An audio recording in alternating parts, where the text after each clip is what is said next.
Friday. Okay. So, I got nothing else to do today, so I decided I'm just going to do what I do. I'm going to keep working on this machine.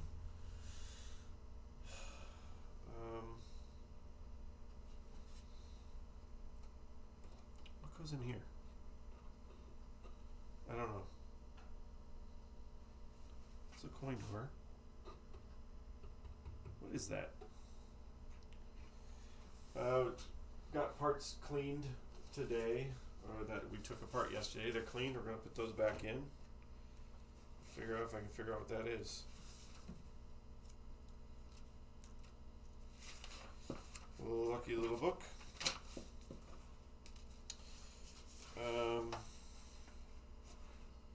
So it's 2 motor service jack. No, normal conservative. That's predominant.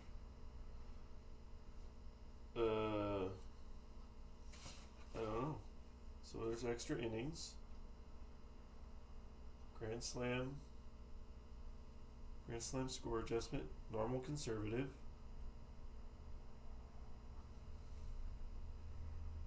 Extra inning. Credit extra inning. On mech panel, no, that's not it. 10-cent adjustment, it's 25-cent. 10-cent adjustment. Motor service jacks over here. Grand Slam adjustment. Normal conservative is here. Grand Slam. Oh, what is this? It's actually interesting. Normal conservative adjustment when the ball hits out target and adjacent targets simultaneously in normal position, hits predominates. In conservative position, out predominates. That's interesting. If they hit them both at the same time, you can see which way you want it. That's pretty cool. Huh. Anyway, that's all I'm looking for. Grand Slam adjustment. High score adjustments in the back bars. Wait. So then what is that? Just extra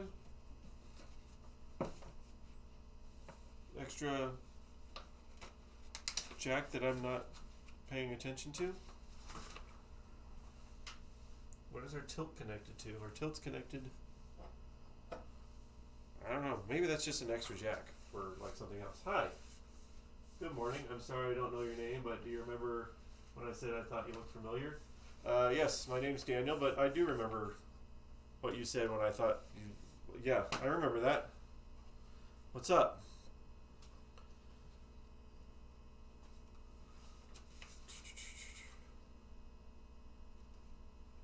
Let's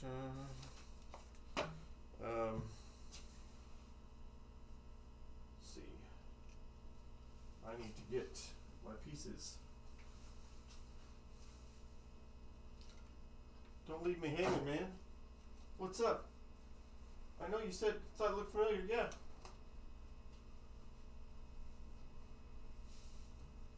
All right. Daniel, I figured out where I recognize you. Okay. Come on, say it. Say it. Where'd you recognize me from?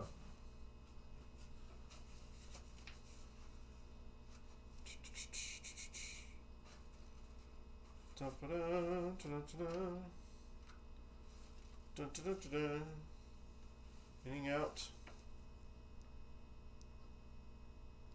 And I don't know. You look just like the guy on BattleBots. Like a current BattleBots? Because I haven't seen BattleBots in like forever. Definitely not the guy on BattleBots, but I'm not sure who you're talking about. Maybe I'll look it up. If there's a current one or the old BattleBots, maybe look it up and see what you're talking about. BattleBots. Man, it's been a long time. I used to like that show. That was a long time ago. Huh. I will look it up. He is awesome. Well, cool. I'll take that too. I'll take I'll take his awesomeness, just from looks. But I'll look it up. Season 4 or new season 5. All right, cool. I will check it out. I got my parts from yesterday. That's why this is sitting here. It just started up again. What?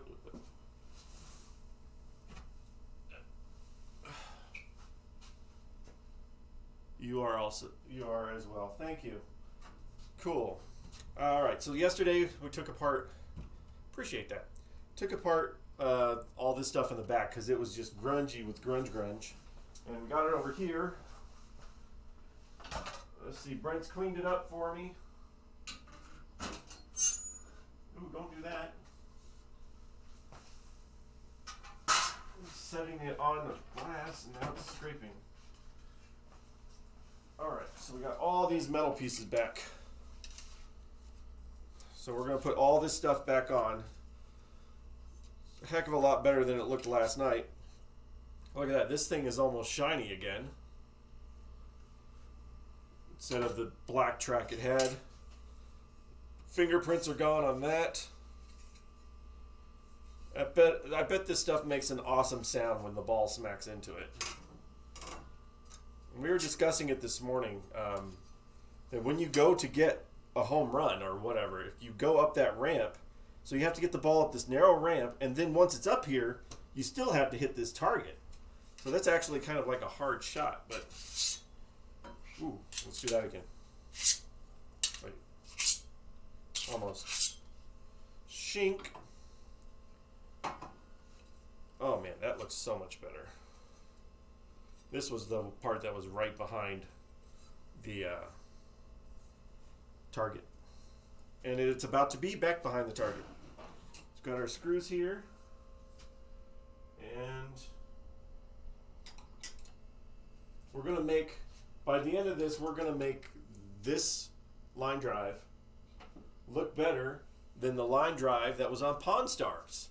If you ever saw that episode, somebody brought in a line drive and they tried to sell it on Pawn Stars. And we're like, hey, we have that machine, but ours didn't work. But ours will work, and it will be beautiful.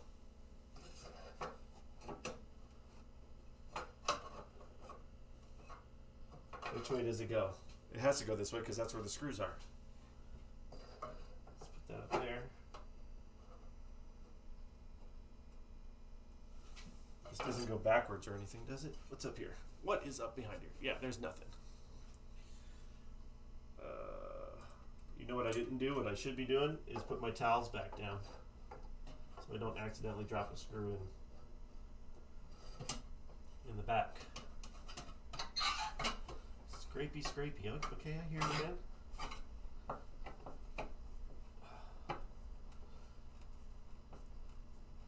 Yeah, it's going to make some cool sounds. Cool sounds when it's batting around and be like tink, tink, tink. And then the sound system, we're supposed to be hearing some crowd noises. On the instructions said like two different crowd noises. I didn't notice that on the card, but maybe there is 2 different crowd noises. Hello. Hi there. How you doing? Can't read. Okay, now I can read. Underground Pinball. How you doing, Underground Pinball? Getting these pieces back in.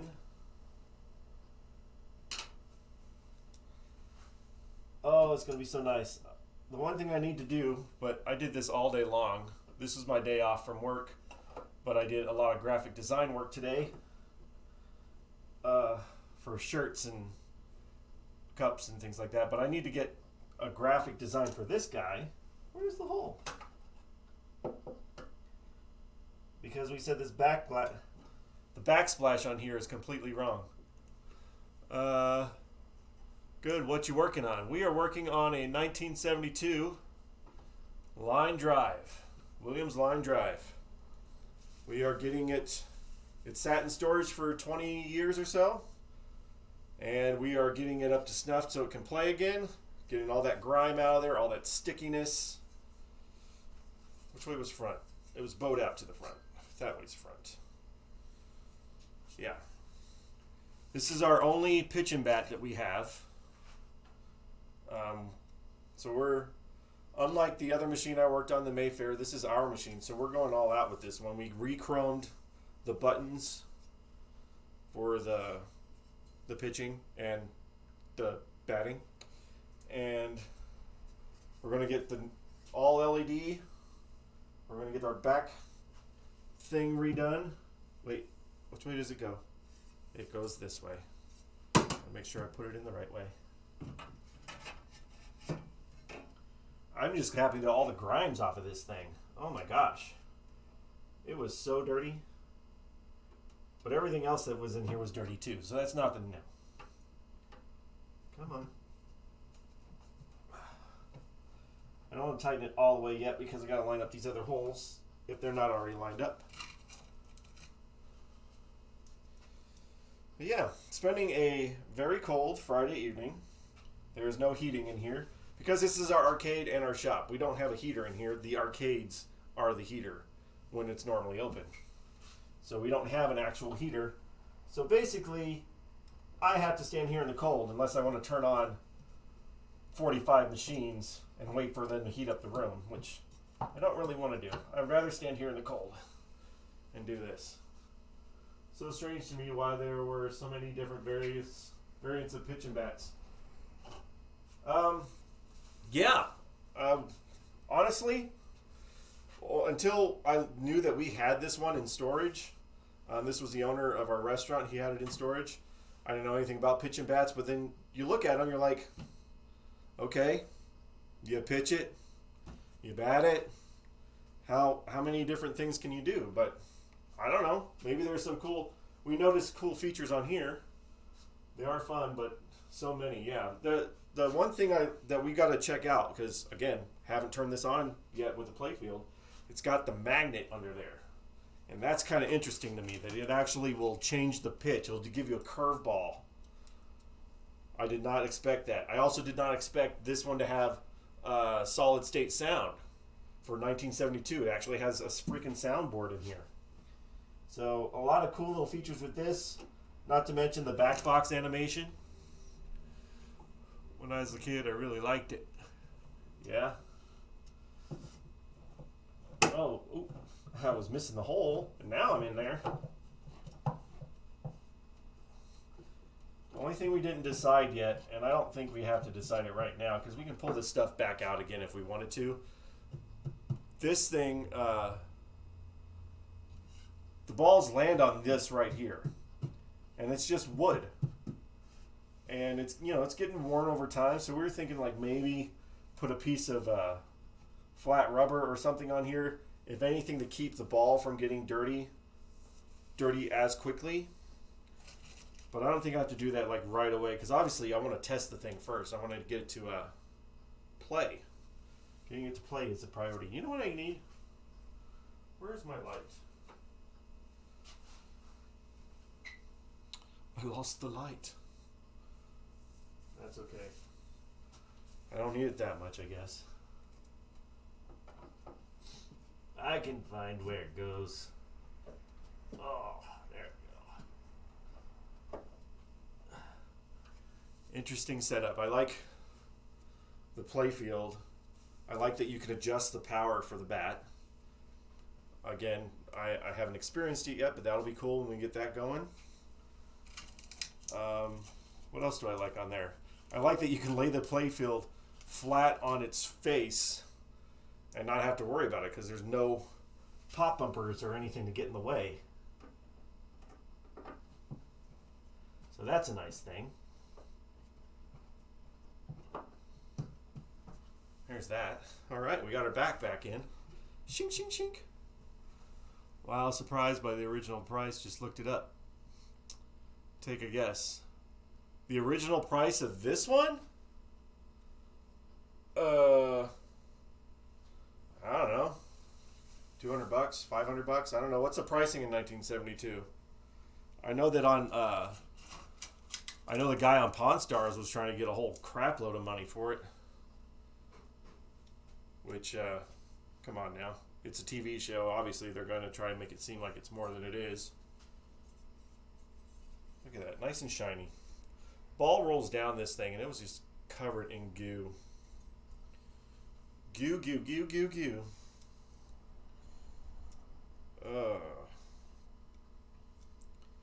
So,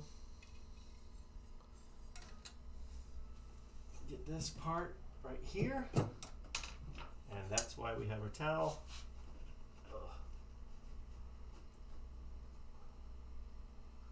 Where'd the screw go? It just fell on this side. Anyway, I'll get the screw out here in a second. Oh, there it is. Got the screw. Ah, I got it. Come on, dude. I know you're right there.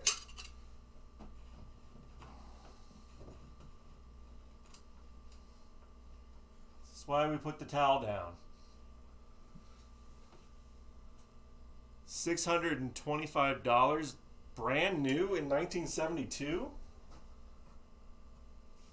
I can't really imagine paying any, $600 is probably as high as I want to go on just an electromechanical today. But in 1972, wow. That's, wow. That's impressive. Apparently somebody paid it, because here's this one.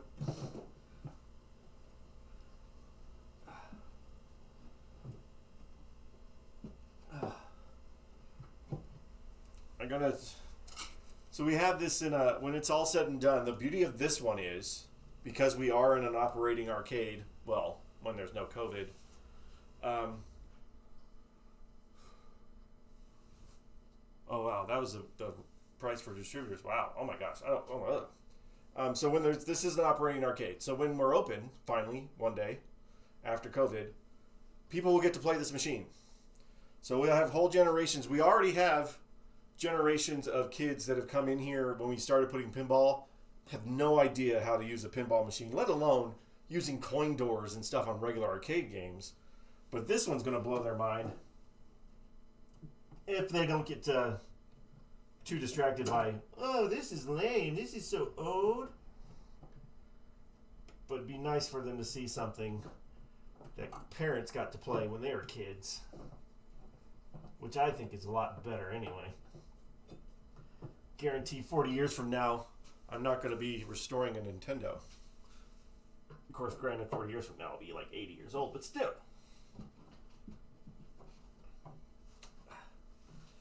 One more. 330. Wow. That's a crazy price. There's a lot going on this thing, though. Maybe they're just like, hey, check it out. We have solid state sound. And they're like, what does solid state sound mean? I don't know. This is the 70s. You mean it doesn't have any bells? No, there's no bells. How does it make sound without bells? Well, see, it's got this board with circuits, capacitors.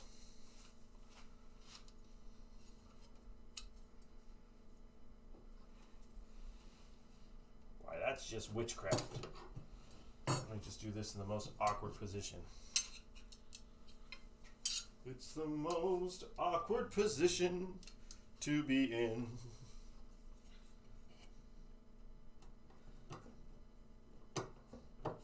I like these are looking good. You know, an important thing to do. So how many machines are in the arcade? Also, how does a not-for-profit get started? Never heard of one before. Well, here's the thing. We have, what do we have right now? 40 video games, video arcades in the main arcade back there. We just started the Pinball Alley last year. We have now 10 working pinball machines. So this is how it got started. It was a hobby. It's a hobby between me and a friend of mine. We were both managers of a restaurant that's right next door. And it was a hobby of ours to collect arcade games for the last like half a decade. And this building, the owner of the restaurant owns this building, and I was using the whole building as my shop. just to kind of like work on our hobby and restore video games, and not pinball because I didn't do pinball yet. So we just restoring video games, and then we had a whole bunch of video games sitting up here that I had worked on and got working, and we were right on the street of a main street in our town, and I was thinking like, you know what, these things are expensive, so we're paying out of pocket. What if we just open the door, like set up an arcade, open the door for people to come in and give us quarters to play these old machines, so they at least get played, and then all the quarters and money that the arcade makes can go right back into buying more games, restoring games, buying parts, all those kind of things. And my friend who's the other manager thought that was a good idea, and his father who owns the building is like, I don't care what you do with the building. So we opened up an arcade for Fridays and Saturday nights, pre-COVID, and all the games are retro pricing. So if it came out and it was a quarter when it came out, it's a quarter in here. If it came out like new and it's $1, then it's $1 in here, but it's all retro pricing. We don't get paid to be here. All the money goes right back into the games. The building and the power is paid for by the owner of our restaurant, so we don't have to pay on that. So essentially, we're not making any money. There's no way we can make any money doing the retro pricing that we do, but we're helping to fund the hobby so that we can keep buying games and keep restoring games. And we also have a good benefit of the fact that if we ever did go out of business or like COVID happened, it's no big deal. Building's already paid for. We just lock the door and we still have a private arcade. And it's our own personal arcade. So the only thing we had to do was just open up the front door. We decorated it. It's really nice and cool in there. We got sound and lights and everything to make it feel like a nice 80s arcade. And we just open up the door. We let the public in to play, and they love it. And we tell them what we're doing, that we don't make any money off of it. It all just goes right back into the games. It goes right back to the machines. They love that idea. We volunteer our time. It's cool. I mean, it's a nice setup. It's the best business model we could have had, because if we make money, great. If we don't make money and we have to lock the door, we still have an arcade because, well, this is all our games. So yeah, and we're still paying out of pocket. I mean, there's no way. I mean, we've got 40 video games in there, all at a quarter a piece. And in modern, there's no way to make money off of it, but it does help. And man, if you're trying to get some of these parts, a few $100s that I don't have to spend out of my own pocket, that's freaking awesome. So yeah, that's why it's nonprofit. And all for a time while we were open before COVID, we had some good months, some slow months, but it was enough to keep us continuing to buy. It's a win for everyone, as you were doing it anyway. Yeah, the town, before us, there was no arcade in this town for like 20 years. There hasn't been an arcade for 20 years. That's why like whole generations of kids that live here don't even know how arcade games work, how pinball machines work. You watch them struggling to put quarters. Like, what do you do with a quarter? Like, this is how a coin door works. It's weird. But the one thing that I brought up to my friend who's my arcade partner was, you know what's awesome? Is that one day these kids are going to grow up and they're going to remember that arcade they went to as a kid, and it would be our arcade. Our arcade's the one that they went to as a kid. And because I have memories of going to the arcade as a kid, and that's awesome that we get to be that for somebody else. So, yeah, it's a good thing. I like it. Wish we could open up, but COVID, Make sure I put this track back in, right? That goes like that. Where's the holes? Way up here.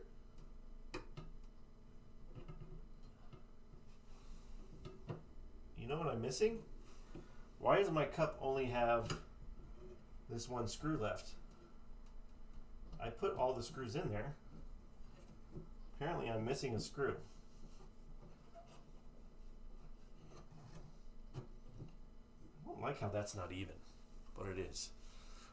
I'm about your age, I guess. I loved arcades when I was a kid. It's a great place to hang with friends. Some really great memories. And it is. And what's awesome, and I guess it's kind of just a natural thing. What's cool is, like I said, kids don't know anything about arcades. But it didn't take long before you start seeing that arcade attitude in kids again. Like, they'd come in with their friends, like you say, and they'd just kind of hang out in the arcade. Or you see them going around and looking through the change to try to see if they can get free quarters from the coin returns and stuff. And you're like, it's just an inherent natural thing, I guess. And it's kind of cool to see it again, because you can't get that from playing your PlayStation at home. You got to be able to stand up in front of the machine and try to beat the guy who was here the day before. So we do high scores too. This thing is so uneven. Pretty sure I took a picture of this before we took it apart. The ball will fit. So the ball is going to roll down here. Anywhere you hit it, it'll roll down here into that, and then that goes into the playfield. But with that back together, let me get this thing. A little shakiness on my video, I just noticed that.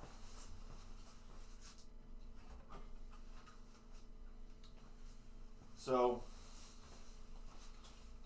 actually, I did not give Brent this piece to clean. So this piece is still dirty. So from the early 80s arcade machines, what do the kids these days like to play?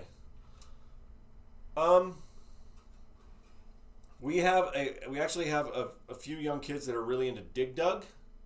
They like to play I think Miss Pac-Man and Miss Pac-Man, just because those ones have gotten to, like, they're everywhere. I mean, we've always had a Pac-Man in our restaurant, even for decades. So they can get that.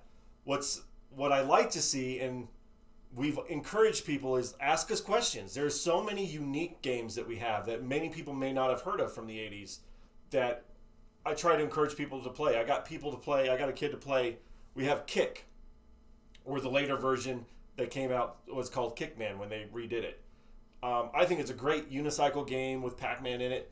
Nobody's really ever heard of that, and I got a kid really interested in it, and he'd come in every week, and he would play Kick, which it's cool to see them play the off games, because those are the games that we really like. We want to have all of the original top tier ones, all the ones you've heard about. We want all the Donkey Kongs and Centipedes. We want all the ones you've heard about in every arcade, but we also want the unique ones, the ones that are different, the ones that are weird controls and stuff. So like Kick has weird controls.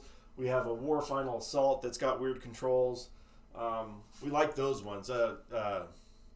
Vindicators, things like that, that have weird controls. Joysticks are just a dime a dozen. But yeah, we're trying to get all of the classic top 50 games. And then once I learned how to repair pinball about a year and a half ago, I just went gangbusters, because I'm loving that over fixing an arcade game. Pinball is actually a lot more fun for me right now to fix. So I'm doing that a lot. I'm going to just try to clean this part myself. I got some stuff. I'm just going to clean this off. But yeah, it's fun. It's a fun hobby. It's cool to get the town interested in arcade games and stuff again. Oh my goodness. Where is my paper towels, yo? Oh, they're right next to me. I'm just gonna do it this way. I don't care if it's not the right way. It'll get it done quicker.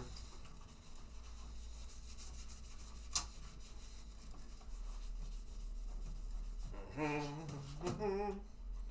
am I hitting here? I don't want to be crunching something up. Okay, as long as I keep it flat, I'm fine.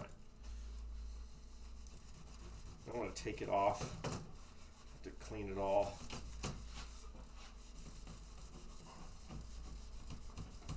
Just get the dirt off of it and not worry so much about it. What are your 3 favorite pins that you own? Well, okay. Favorite pins has to kind of encompass something different. Favorite 3 to play, or favorite 3 because of different reasons. Like for instance, when we got the first one we got in was we got Revenge from Mars, Star Wars Episode 1, and a Gottlieb Volley, all as a package deal. Those were our first games. Those were the first ones that I ventured into learning how to fix pinball machines because they already worked, and I only had to do little tweaking, so I wasn't worried about it. The next one, I would say it's not greatest to play, but we have Black Pyramid is what we have, and it's been sitting here in our shop for like 6-7 years because I didn't know how to fix pinball machines. But once I started working on these, I turned and I looked at it, and I was like, I think I can do this. And so Black Pyramid, you have a volley? Yes, awesome, cool. Black Pyramid was the first from completely dead machine that I brought back to life for pinball. So that holds a place in my heart. This OXO we got for $300. It was completely dead, which is the first electromechanical that I got to work from completely dead. So I was happy there. And then we also have Johnny Mnemonic, Dracula. Well, Dracula was a pain in the butt to get working, even though it was kind of working. Sucks so much. I got Lights, Camera, Action recently. It's kind of fun. But I'm going to have to say that my top one right now is the Jurassic Park because not only is it fun to play, it is the very first and only machine that we have ever owned that we bought brand new in the box. That was the very first one that we've bought brand new. Everything else has been used, and we've either had to fix something. Now, granted, I had to fix part of the Jurassic Park when it came out of the box, but that's between me and Stern, and we fixed it. But yeah, a brand new game in the box was a cool feeling to have. So, but I really love Iron Maiden's fun to play. I like that one. We got that one around the same time. Have a Johnny Mnemonic 2. It's my favorite of Williams of that era. Johnny Mnemonic is fun. It's way better than the movie. The only problems that I had on that one when we got it was the glove was being sketchy, but fixed that fairly easily because especially there's a lot of stuff on pin side to follow. So the glove was the only real problem we had with that one. But the Dracula was a pain. The Miss Multi-Ball was just a pain to keep getting working right. There was burned coils. There was transistors that were burned up. And then, of course, the Williams with their problem with the general illumination, having to deal with all that. There was just so many problems. I have a list on Pinside. My username is Pumribby on Pinside. And I go through all the stuff I did on Dracula. And, it was such a pain to do. But it is working now. But yeah. So I like... You always want to say that the next one's going to be your favorite one. So whatever the next one is. We have Devil's Dare in the back that we just got. I've already worked on it, but the other guy, Brent, still got to do some paint work. And we got to do playfield protector, so that we're doing Devil's Dare. That's almost done. And then after this, the line drive, we got a Hyperball that I want to work on. Have an Iron Maiden 2. Wow, you have... As you only have 5 pins and I have 3 of them. Well, let's talk about taste, though. Like, we would love to get all the games that we want. Like, all the games that we have, save the Jurassic Park, we got because of opportunity. And we didn't get to pick them as much as it was the deal. Get the deal now and just get them. And so, to actually pick one out was Jurassic Park, and everything else was get it now, the deal. Like our Iron Maiden was a great deal. It only had 300 plays on it, and we got it for like $4,000. It's a Pro, but it's got the shaker motor in it. It's got the side blades. It's got some lighting upgrades. Yeah. Okay. Well, you picked them, and we would love to pick them, but we get we get what we can for the deal because like we don't have a lot of money. All of our money's going back in the games, but we have been lucky. The Lights, Camera, Action. The guy was local, and he's just like, I just want to see it go to somebody who's going to make it look right.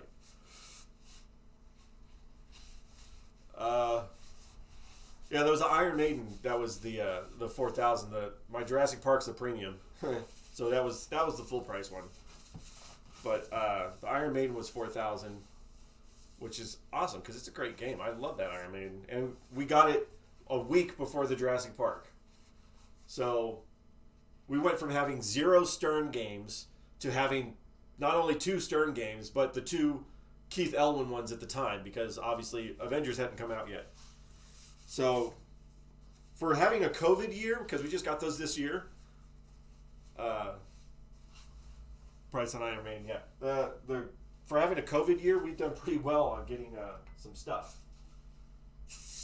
We were hoping to, if the arcade was open, we'd have more money to do other things.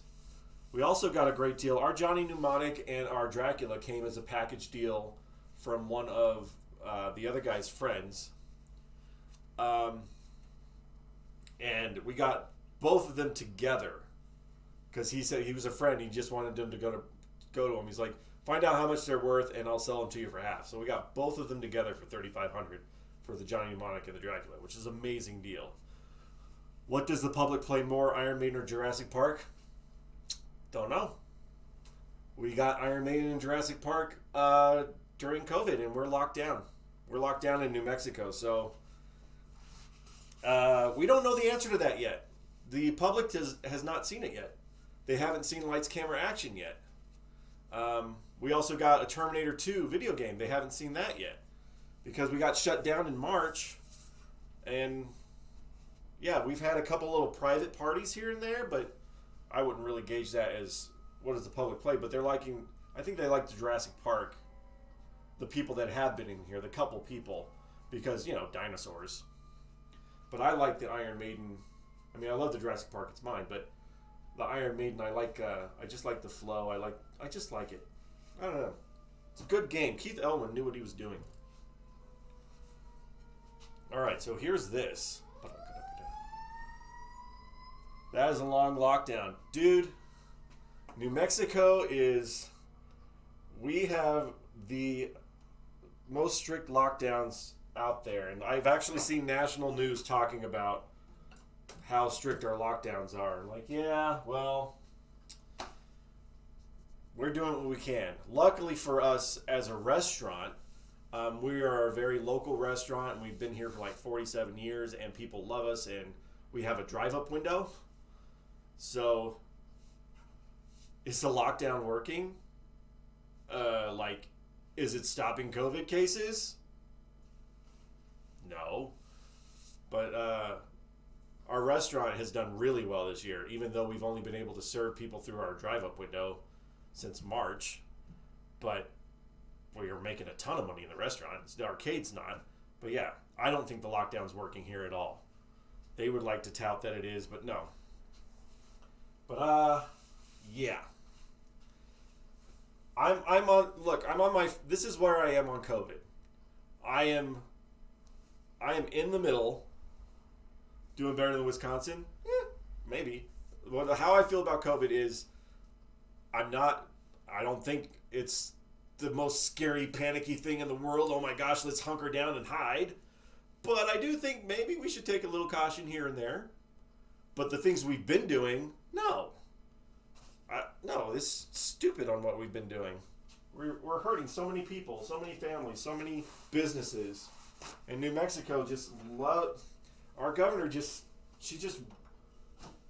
is the way she words stuff. We're not closing things down. All we're saying is that all businesses that aren't essential have to stop indoor service for 100% of their customers. So you're not closing them down, but they say you can't have anybody in the business. You've closed it down. It's wonky. Yeah, we're really bad. Our freaking COVID count is stupid too. It's off the charts here. Our little town is finally starting to see some really bad COVID stuff, but I've had friends that have had it, and some of them it's been worse than others, just like any other sickness.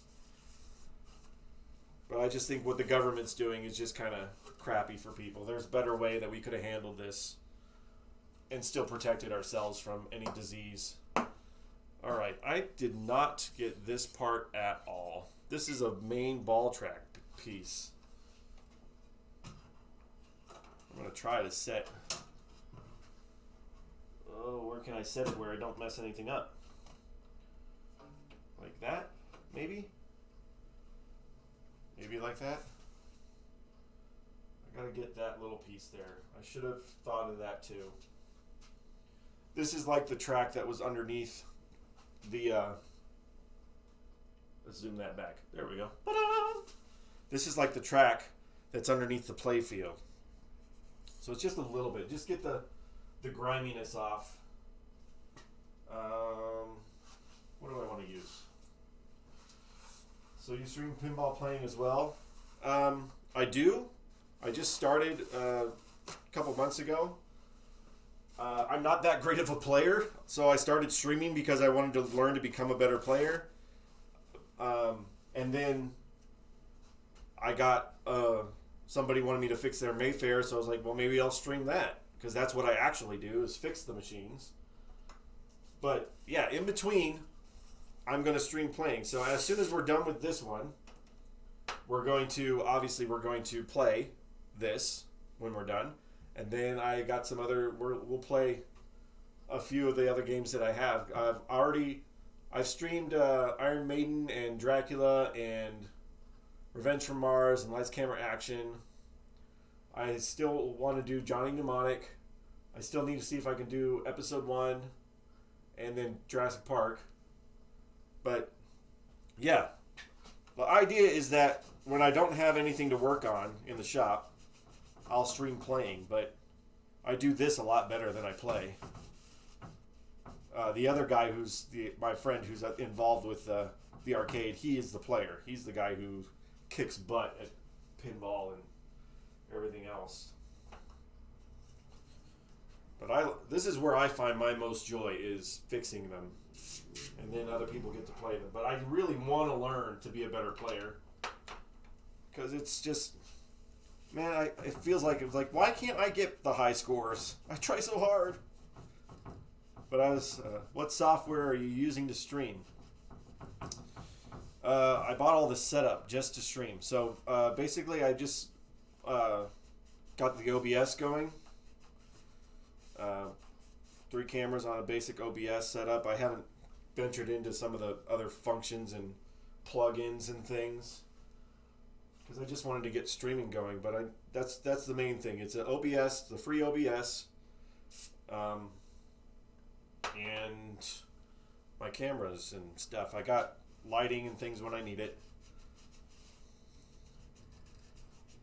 I haven't learned how to put chat on the screen and stuff like that. I don't know how to do that kind of stuff, how to make all that floaty things, and I don't know.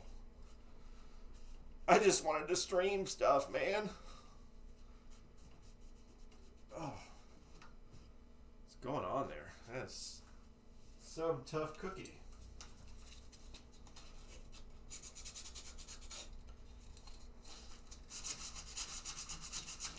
Get some of that heavy stuff off of here.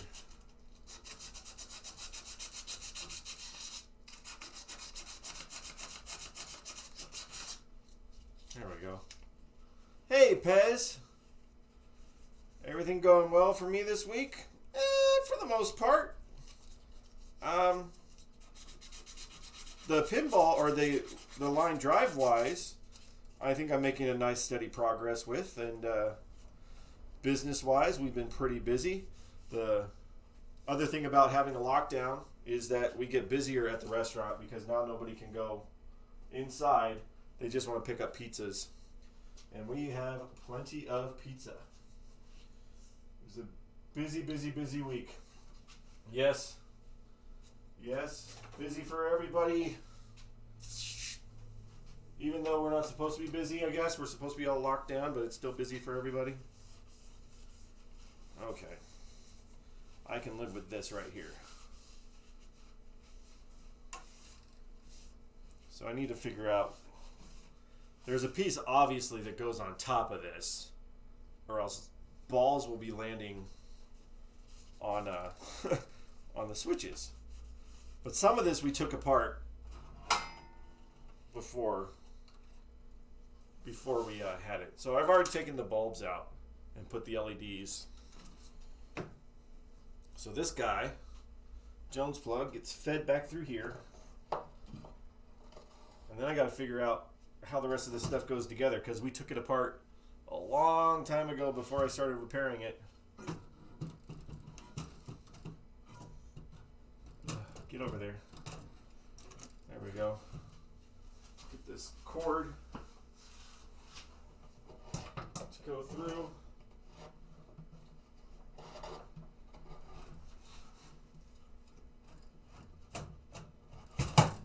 There we go, back in the back. Ugh. And I think I can pull that off now. Carefully.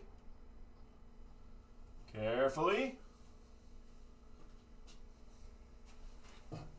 And where's all that wire I just pulled through? Somewhere there's a wire I pulled through. It's up there. Right here. There it is. There, this guy. 1, 2, 3, 4, 5. 1, 2, 3, 4, 5. It goes in this one. I knew it went in this one.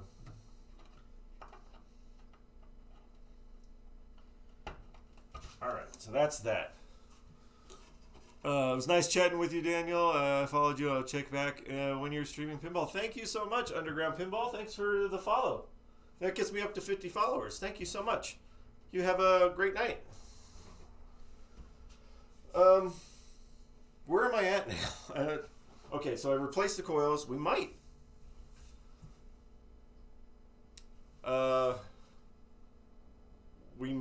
Hey, thanks for that cheering for Underground Pinball for getting me to 50.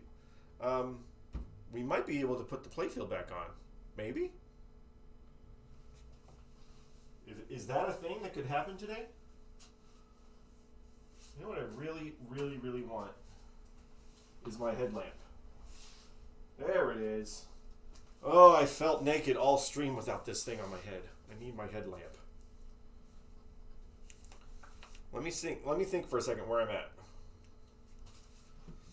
Put that back together. Now, granted, there's still some things we want to do under here, but that's not. We can take that back out later. That's no big deal.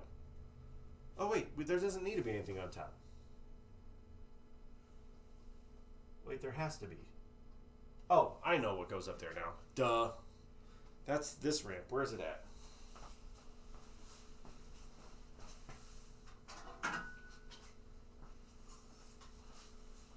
That's this guy. Goes up in here like that. But we're going to do that after we put the playfield in. Dude, could I actually be turning this on today? I think I might be able to turn this on today. Get this guy out of the way for now. Okay, we're here. That's back. Playfield? Right, nothing here. Check the scores. I'm going to put the playfield in. I need a little playfield music. Ba-da-da-da-da. Ba-da-da-da-da-da-da. Ba-da-da-da-da-da. Da-da-da-da. Da-da-da-da-da. Oh man. Not the thinnest one. Ooh, careful.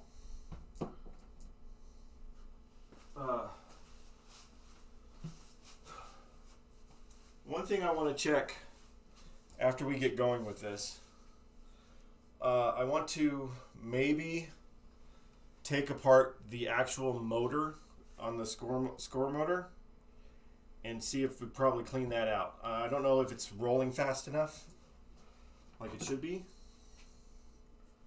I'm going to find out. I'm going to plug this thing in, I think. What is this under here? There's a bit of blue. Oh, that's a bit of old decal. Come here, you. Or go underneath. I don't care. That works. So what we got on here? Everything's square. I don't know how many balls goes in this thing. I think 10. I got a pack of 10, so I'm gonna guess it's 10. All right.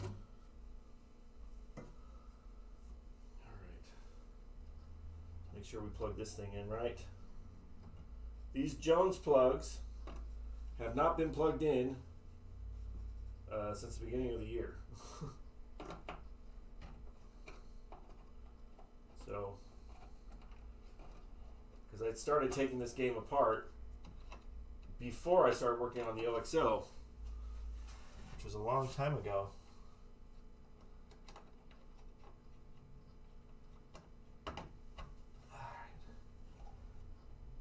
Well, at least I'm putting him in the right direction. That's that. That's that. You want to try? Maybe we could try to plug it in with the. Where's that sitting? With the playfield up. See what happens. Hopefully nothing bad. Hopefully all just good stuff. I gotta put this guy back on, at least temporarily.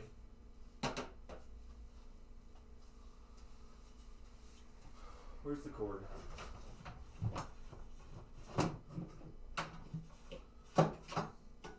If anything, I think we can see if it resets.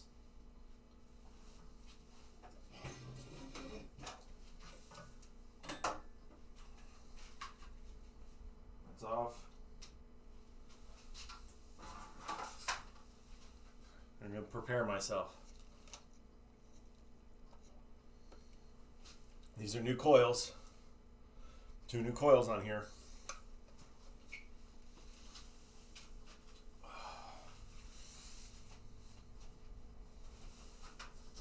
See what happens. Is there any credits? No, it's set to 0, so I'm going to have to put a credit in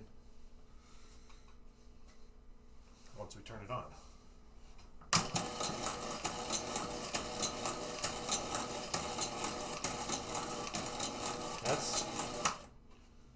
That's interesting. So that's going. Is there a motor switch for this? But hey, it's moving. I'm not sure what it's doing, but it is doing something. Maybe it has to register that there are balls in there somehow.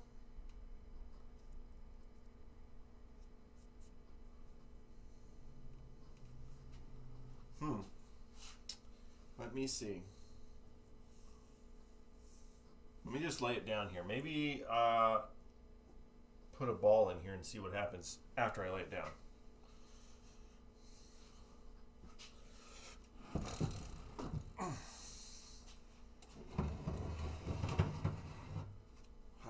Hi there, beautiful. Haven't seen the front of you in a long time.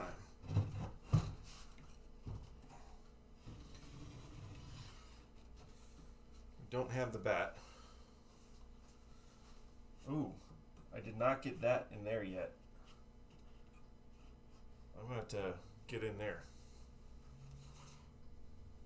Let's see what happens when we put some balls in here.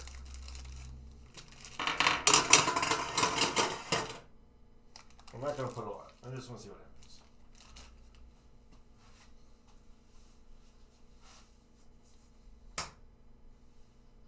It did nothing. Maybe that's what it needed. Maybe it needed balls. Start button? Nope. How about quarters?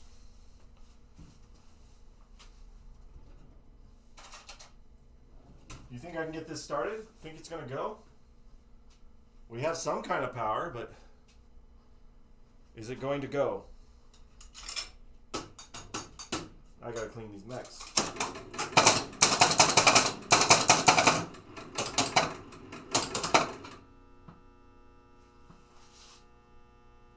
It just reset. You could always flick the relay. You may always flick the relay. Yeah. Always got something.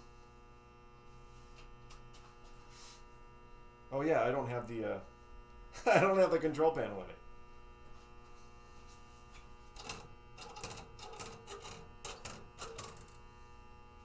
Wonder if you have to activate something first. None of these other lights are on. I hear the lock coil. I need to do the freaking control panel. Here, let's put this guy in here. If anything, for aesthetics.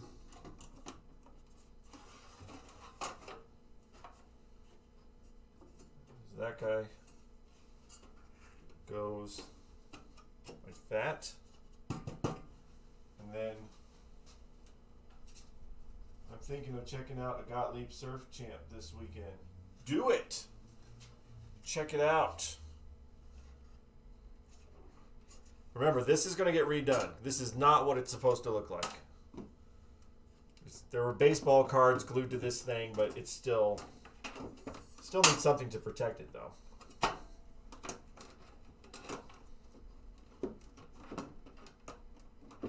What's going on here? How is this done? I think just like that? That's how that thing goes? We'll deal with that later. We also got some guards that go up here. We did the plastic pieces. I think I need to get the control panel put back together is basically what's going to happen here now. Because the game reset! Yay! We had a resetting game. That's awesome. Alright, I'm going to set this here, cha, as my temporary table. My TT, my tempy tape. Let's get some parts over here.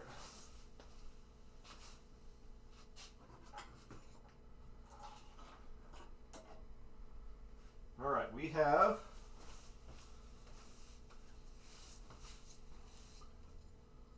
wondering what they want for it. It's an estate sale. Ooh, an estate sale can be good. That could be a good thing. Look at these guys.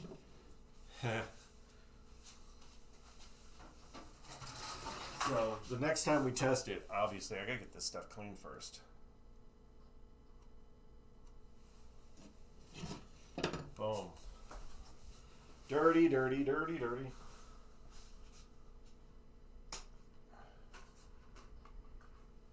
Some light on there. I'm not sure how all these... Okay, we got switches. Looks like just a single switch, right? I'm not sure which one's which.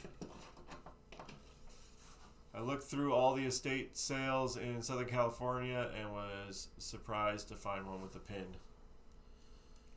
Oh man, we actually, that's kind of, I wouldn't say it was, it's kind of how we got our Revenge from Mars, our Star Wars, and our Volley. We tried to get, Transporter was the other one that we couldn't get. But that was the guy, he died, and his wife didn't know anything about pinballs. And we didn't screw her over or anything, but she was just, this is what she wanted to pay. She wanted us $5,000.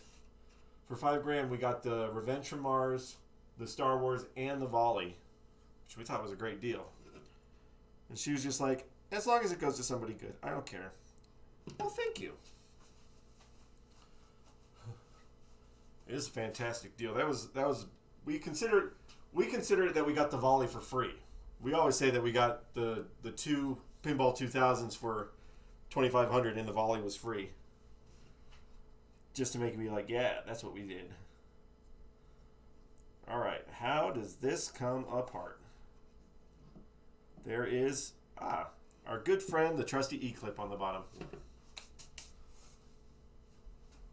So, give me a small enough, where is my, This poor OXO is just covered in stuff. I was trying to find my precision tool, but I guess this will work too.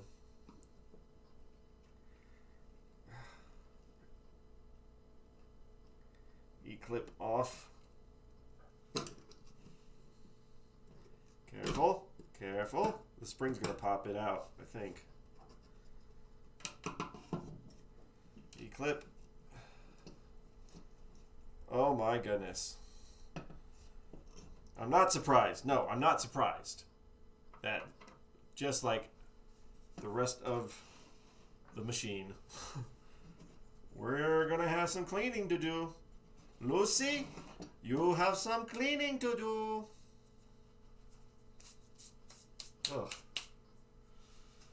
Ugh. Ceraplastic sleever, it's all metal. I think it's all metal. I'm going to just clean it all out and do some dry lube, I think, in there. Yeah, it's all metal. We'll clean it out and just a little bit of dry lube. Let's do one at a time so we're not... We'll do one at a time so we can have that effect of, oh, look. Look how clean this is compared to the other one. Take the switch off.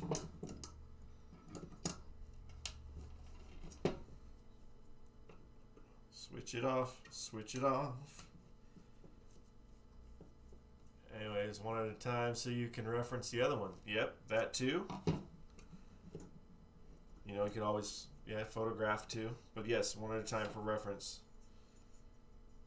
Nice. Switch is out of the way. Let's not forget to clean that switch while we're at it. I think I'm going to do a little bit of...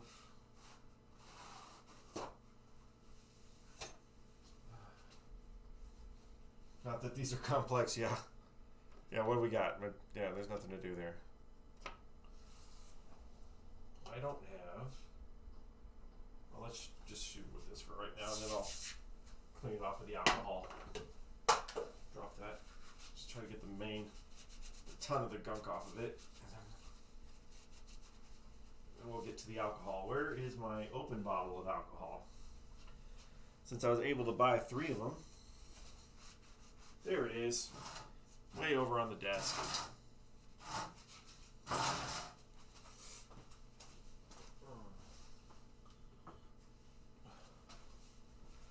Just finished up the steppers in the back box. And I forgot to move my alcohol back.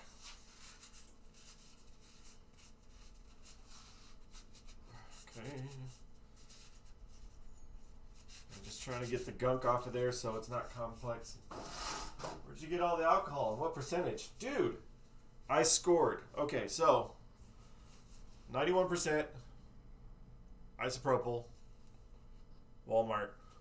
Our main Walmart did not have any of them, but we have one of those little small grocery ones, and they were stocked to the gills with it, and so I picked up a ton of it. 70% you can find is always inexpensive.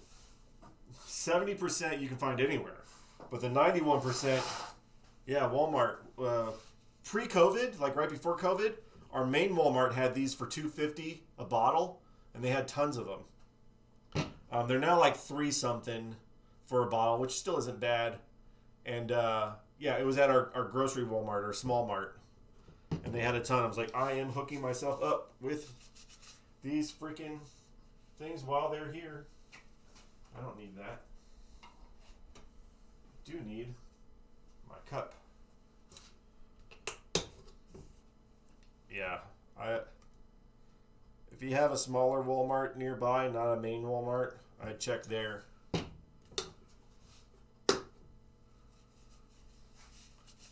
Amazon, you can order for outrageous prices. You can order all the way up to 99%.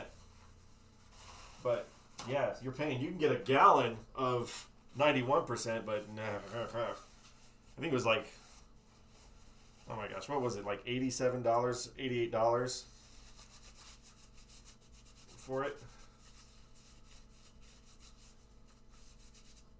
Yeah, every grocery store we have has 70%. I just used my Walmart app to see it. I'm like, oh my gosh, we got some in, because I hate, especially now with our lockdowns. There's lines going out the door for the grocery stores, and you have to stand in line for like 45 minutes to an hour. But our small Walmart, I was able to just walk right in. I was like, oh, sweet. Which was good, because that's the Walmart that had it.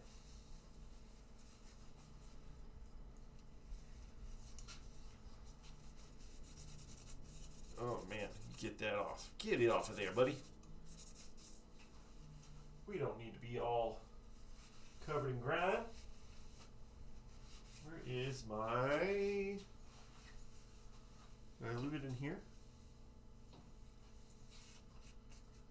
I don't know. I'll just cut off another little piece or something. That's not bad. It's a lot better than it was. Now I'll get some important parts. I'll have to go check tomorrow. Yeah.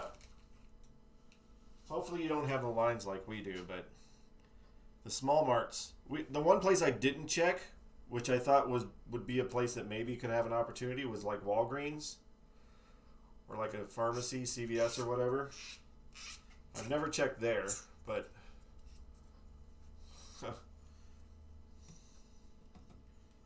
there's so much dirt.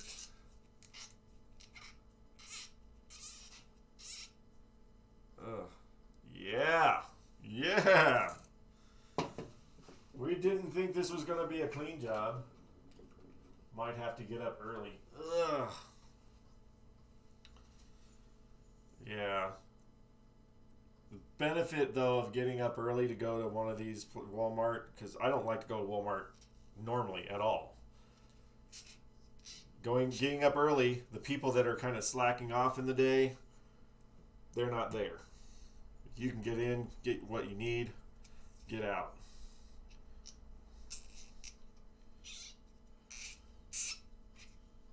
That's better. That's better.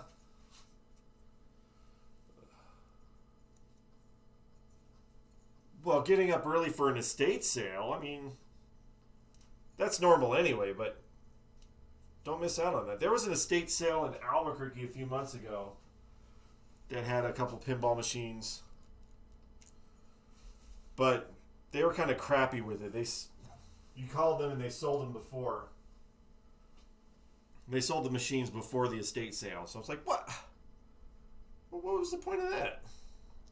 It's like, why put them in your ad if they're not going to be available? Right now, I can't remember what they had. But it was like, I know it was mid-'80s solid states. Whatever it was. I can't remember. Alright, I think we're coming out fairly clean now. Hey, much better than your brother looks, man. Look at your brother. Your brother looks pretty crappy. Let's get these other bits. Oh, man, the spring is just covered in gunk. I need an EM before I jump on a several grand DMD machine.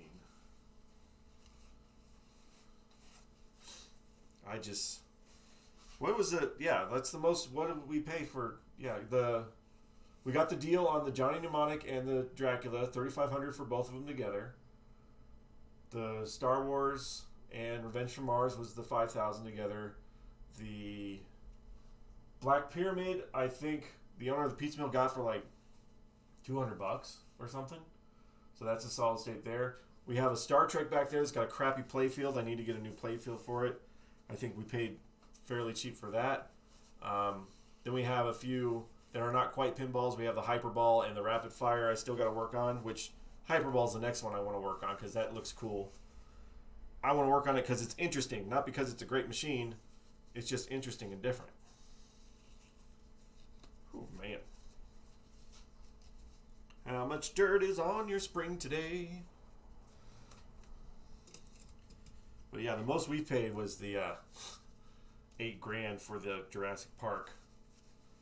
And then I got the side ramp, the light up side blades. These pitch and bats are amazing fun. Yeah, I've never played one, so this will be the first one I've ever played once we get it going. But we got the light up side blades on the Jurassic Park. That was like $300, but they look freaking awesome. The side blades that light up, oh, so cool looking. And then I got the amber shooter rod that took forever to come in. I figure I'm gonna pay for real. You know, might as well go all out. Played a newer one at a bar with my friend. Fun, messing with each other. Reaction time. Yeah, I want to see that too, because to play 2-player, one pitches, one bats. I think it's interesting. I've seen the video of this going, which the sound might get a little annoying in the arcade, but who cares? It's part of the ambiance and the coolness of it. Spring is set, but I've never played one. And the first one I get to ever play will be ours.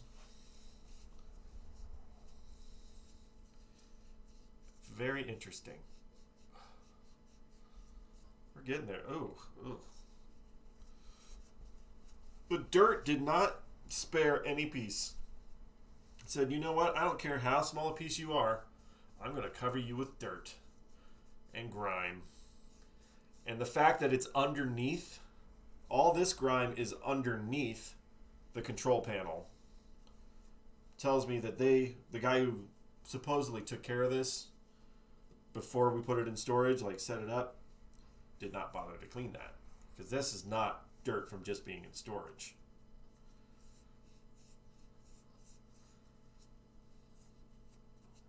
Oh, man, look. I'm sitting here on a washer. It's just a washer. At some point, I just feel like, just get a freaking new washer.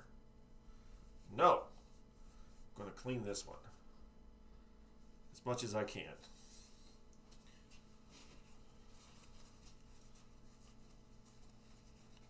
All right. It's good enough for a washer.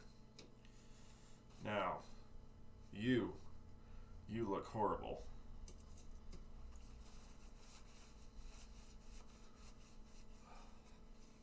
And you are horrible. Oh wow, it's chrome, kind of. When you're surprised by the color it's supposed to be. Like, oh, okay. I just thought you were dirt black. Did have no idea that you were supposed to be kind of chrome looking. We already re-chromed the actual buttons. They look beautiful. We had to go to El Paso for that. We don't have anybody locally that can do that. Now El Paso's like super dangerous. Don't go there. They might not let you back. I don't know. Freaking COVID's crazy over there.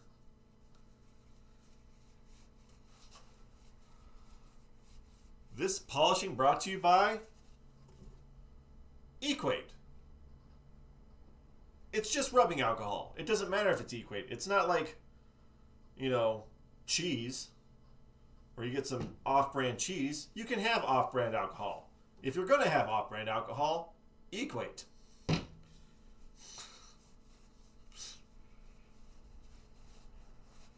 the only things you can get away with, having off-brand.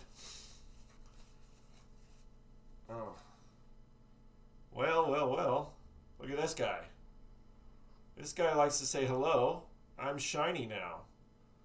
You didn't know that before, but now we are. That's that. Last bit is the E-clip. It's just as dirty. And then we'll clean the switch. We'll start putting it back together.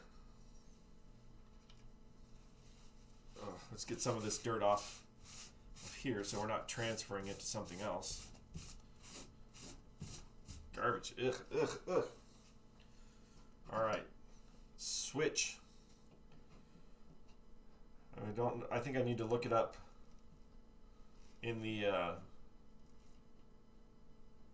book to see which one's supposed to be pitching, which one's supposed to be batting. But if they're reversed, I'll just reverse the switches later. Yeah, those are pretty dark. I hope I can just get away with alcohol on this.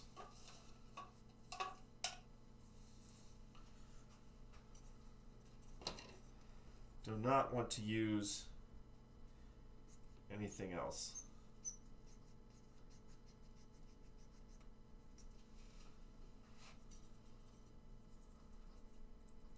Oh yeah, it's coming off. Okay.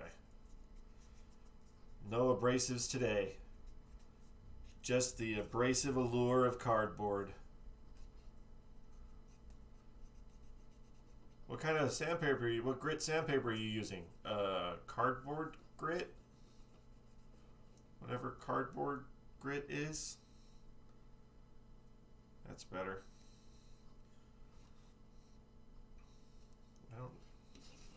All right, let's put this guy back together. But first, don't move. Where is it at? Is it on the desk too? Yes.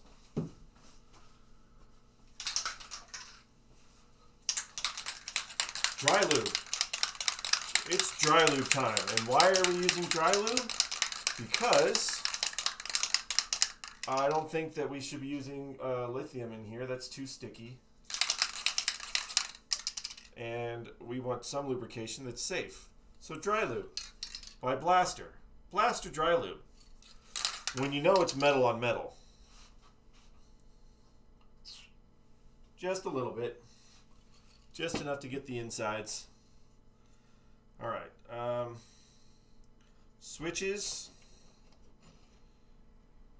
They go on the bottom. Like that.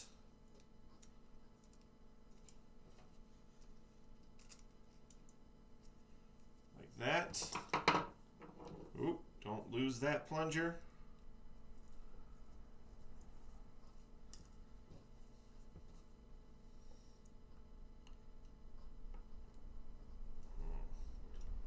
I would give anything for these to stop using flatheads. I hate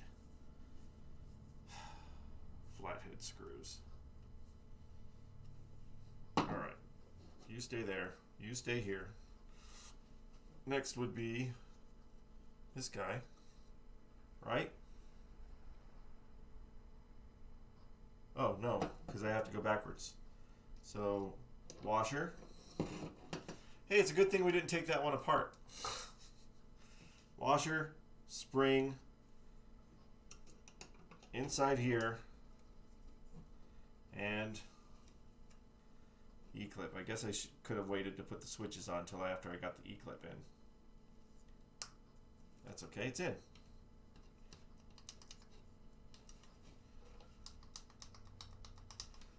Let's do a comparison. Here's one.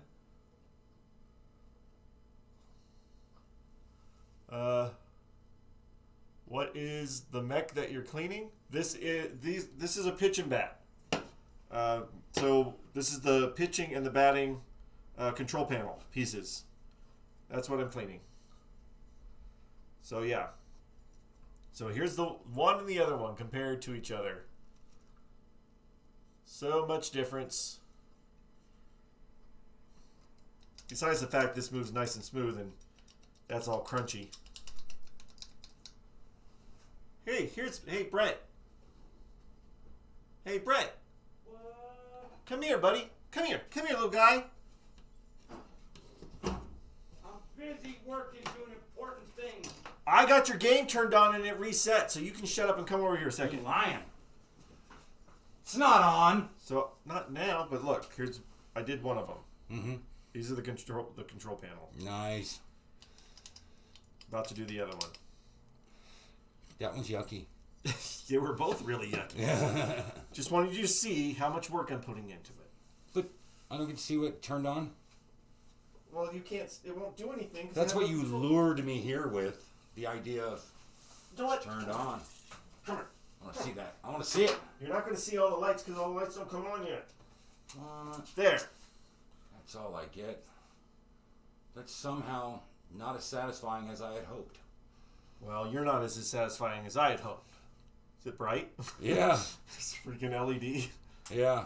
That's why all the ones you see, because they have the original fluorescence, and the fluorescents do have some level of UV in them, they're always bleached out. That's why ours is bleached out.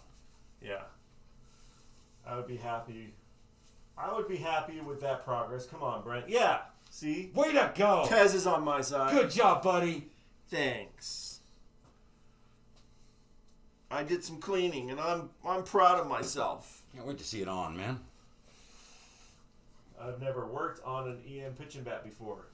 Me either. Oh yeah, we did colored bulbs in here, didn't we? For the outs and the strikes and I don't know if you did. I think we did. This is the first pitching bat that I've worked on too, so hey, we're the sames. Samesies. How about I do it the easy way this time and take the switch off first? I could have told you that was the way you should do it. I was thinking, you know how you ought to do that? Not knowing that you were even working on it. The way you should do it is, hey, how come my bulb box is out? Your bulb box is out because I was putting bulbs in.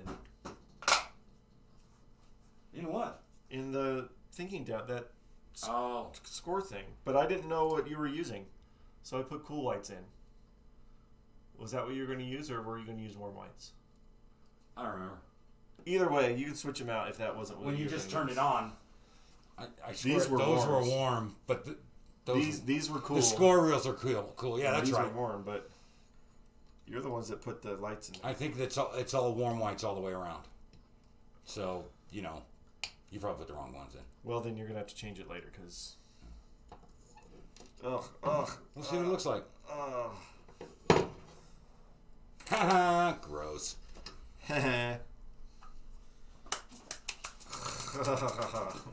right, I gotta... How's work? Have we been busy? Super busy. Good. I'm glad I'm off today. We're always busy on Fridays, and I get to be off.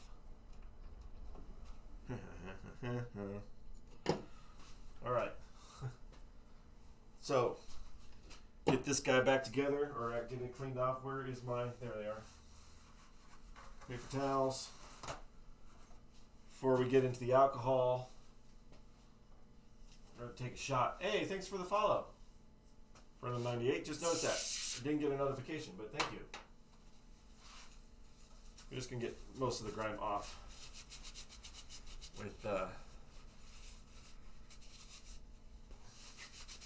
spray away first. Oh, man. They're all kinds of similar. I've done puck bowlers, gun games, and EM pinball. I'm told never try fixing a bingo because they're a nightmare. Never heard that. All I knew was when I fixed my OXO, people on Pinside said, well, you've graduated. If you can fix an OXO, you can fix any EM. Like, oh, okay. Well then, okay, cool. So I didn't know I was taking a course, but the OXO was definitely a lesson. I learned a lot.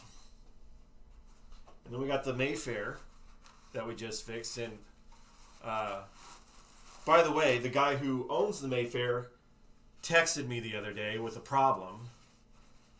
And he's asking me, he's like, sometimes, the game over light's not coming on, or it goes into player 2 after game over. What do I do? Is there something I can do to get it to work right? And I said that I shouldn't have answered him. I should just kind of leave him be now. I fixed the machine. He should be done.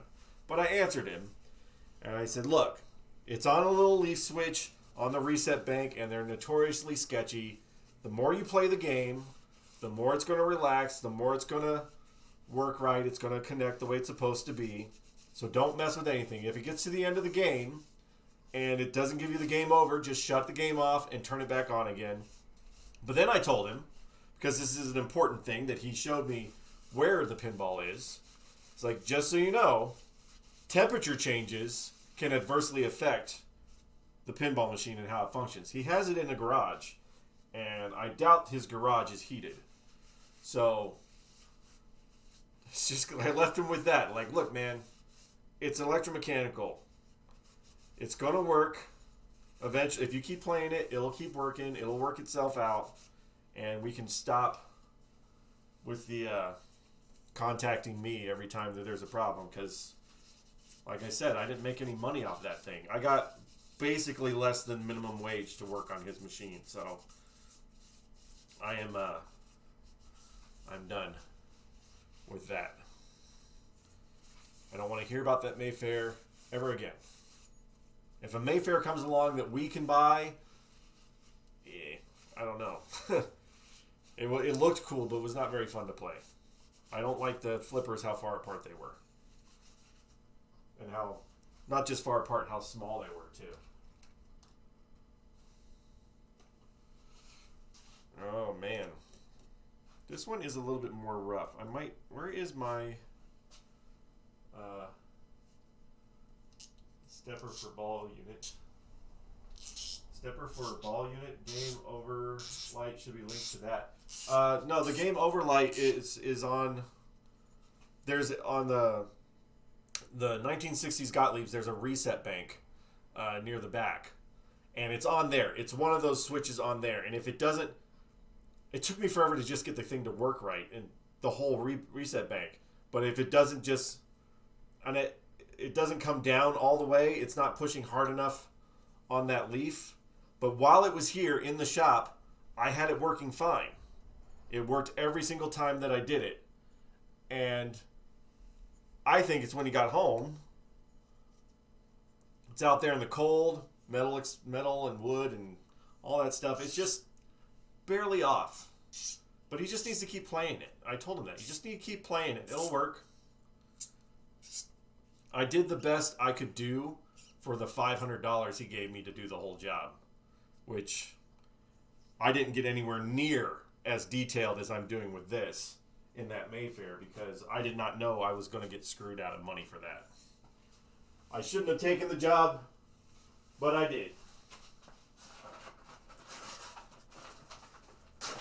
I never had somebody else's game to work on. It was the first time I've ever worked on somebody else's game. So I just didn't know. But now I know.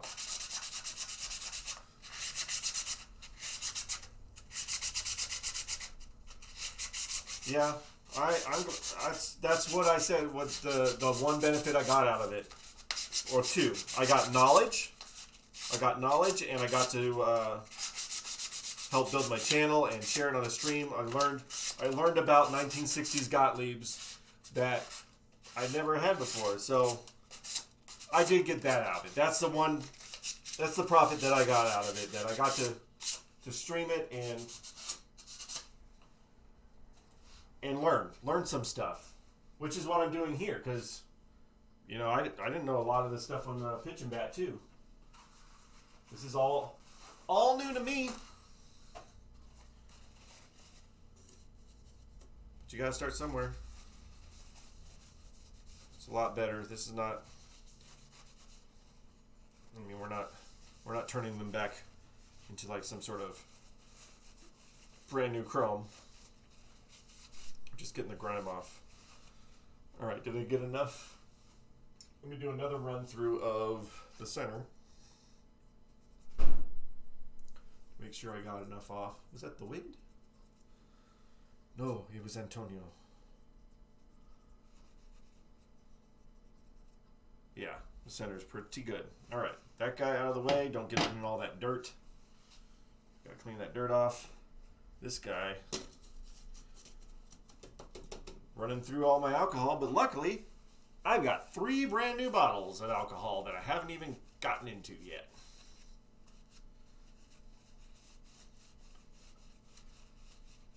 Happy to find those. Oh my goodness.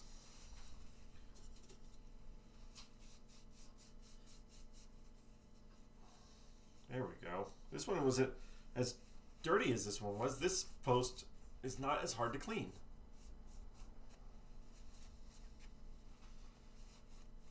The important part is getting this thin piece because that's the part that goes into the hole. And that is as clean as it's going to get. Now here's the important thing: is I gotta figure out how this goes together. Brent took this apart, not this part, but the whole control panel. So I'm gonna have to figure out how that all goes back together. Need more alcohol. What's going on? Turn down plenty of requests to fix EMs many times. The value of the game is less than it costs for repairs. I always ask if there's some kind of emotional attachment to the game because it's not probably better to sell it as it is. And I knew that going in, and I told him that these things are a labor of love. They're not about cost because it's going to cost more than it was. But my problem with it was I should have asked him how much he was willing to spend to get it fixed. Because it was when I was starting to buy parts for it, because I wanted to get a new flipper kit, I wanted to do all these other things.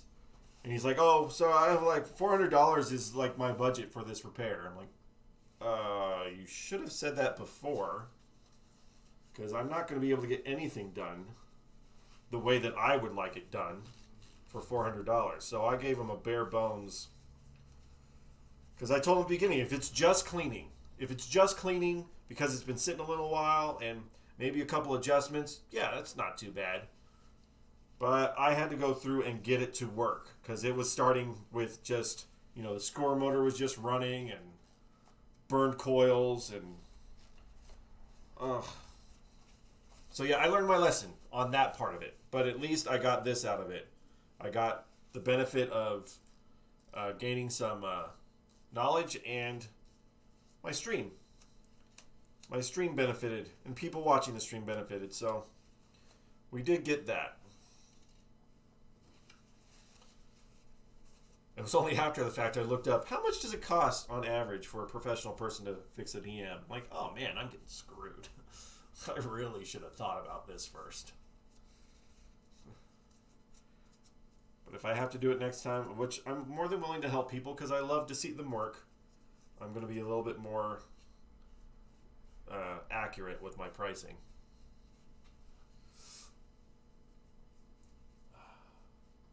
Because you're cheap and sort of like the art of the old electronics. It's never just cleaning or a fuse. That is true. It's never just cleaning or a fuse. When it's my machine, I'm fine with it. I mean, I like putting in the time. I'm definitely not... The time I put into OXO, the time I'm putting into this, there's no way. But it's just... When it's mine, yeah, there's that labor of love part. That's the part that's key. I want to see this game working beautifully. And that's why I'm putting in the time. Ooh, don't lose that. And the effort to do it. It's just a little different when it's somebody else's machine. Our first thing is, and we asked this guy, is like, well, maybe, do you just want to sell it? Because we buy it, but he didn't want to sell it. He wanted to keep it. Like, if we can buy it for cheap and then I get to fix it and it's ours, well, that's different. But anyway, lessons learned. Lessons around for everyone. All right, that's all the pieces, right? Yes. Dry loop time.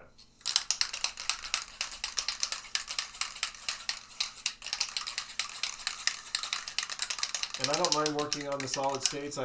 I worked on arcade games for 5 years, 6 years beforehand. I was enjoying that, recapping monitors and all that kind of stuff. I like pinball a lot more. It's just a lot more fun to repair. Video games, I get to a certain point in a video game that I'm just like, yeah, I'm not a programmer, man. I don't know. I can't sit here and do the logic on the board and all. And I know it's some parts on a solid state you got to do the same kind of thing, but so far I haven't had that issue. This going backwards, right? We did that. It's like that. This washer, spring, buttons. Come on. Smacky smacky. Wacky packy. Alright, and then got this. I'm going to have to put some nice clean towels down when I bring the control panel over because we got it vinyl dyed. Brent vinyl dyed it. And it looks sharp. Nice and black. Alright. Now they're both kind of functioning. Gotta clean that switch.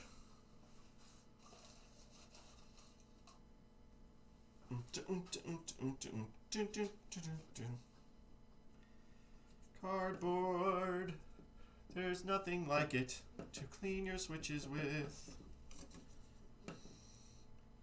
Well, maybe there is, but we like our cardboard because it's free.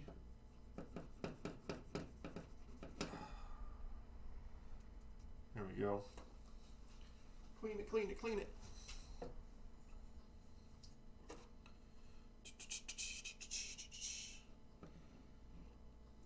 That. This is the beginning. I should put these big giant things on the side and use them as flipper buttons. Let's get like a Hercules or something and big giant flipper buttons.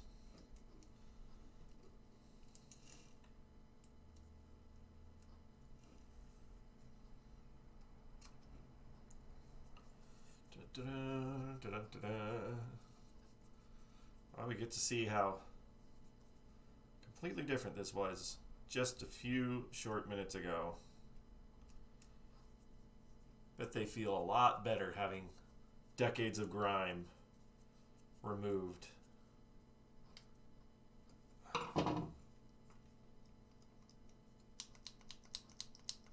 That's that. Okay. Ba-ba-da-da. Now, here's the question. Can I rebuild the control panel having never taken it apart? And here's the thing, too. Brent took it apart. I could go, hey, Brent, how did you take this apart? But have you tried Dremel 443 brush wires for contacts? It'll change your life. No, not yet. I will keep that in mind, though. But yeah, I could ask Brent how he took it apart, but Brent's memory is garbage. He doesn't remember what he did last night. So, let alone months ago when he took this thing apart. So we're going to figure it out. Because we had all these pieces chromed. I do know that it goes... Ooh, yellow towels. Getting into the yellows. I do know it's got wing nuts on there, so... Doing this. This is just to protect our control panel. Nice and bright. Change your light. Okay. So here's this guy that we had vinyl dyed. Let me bring the camera back out here.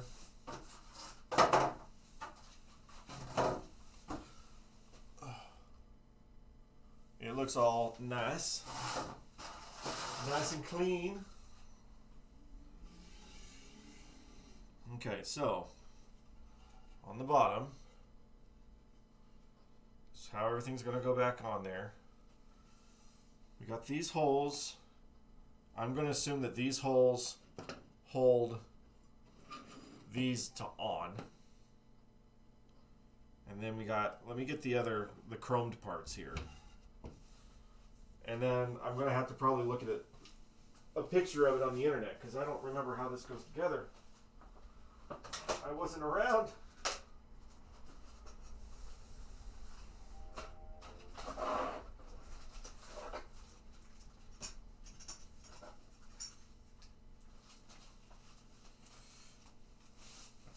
Okay. Let's get these pieces. We had this guy chromed out. Look at that. Look at how beautiful that is. We had all of these bolts, screws. All of these are chromed out. Had all this stuff done. Okay, these two. God dang, that's freaking awesome. Shinies, new shinies. Guarantee these ones go in here. This is what holds it down on there. There's some wing nuts. And there's our covers. There's that. Hey, Brent. Do you have any idea how this went back together? Or was it so long? Do you have any idea how this all went back together, or was it so long ago that you're just like, figure it out? I could figure it out. Well, if you can figure it out, then I can figure it out. Yeah. I just thought maybe you would know. No, I'm sure some of it's down in here. it's not that. It wasn't that complicated. Okay, so we have 1, 2, 3, 4, 5, 6, 7, 8. That goes each of those. Mhm. These go in each of here. Mm-hmm. And then Are there just nuts? And it went like that.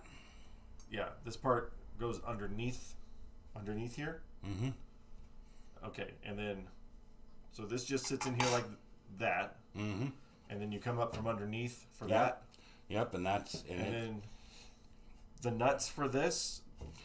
It's weird. It doesn't really attach to anything other than it just sits on It top. sits of on it. top and pushes down. Yeah, and see the 4 bolts will go through here, Yeah. and then so these will just sit there. The 4 bolts will go all the way through to the bottom of the wood, and then that button pushes on it. All these 4 bolts go through, but the nuts, were there nuts and washers on the bottom of this?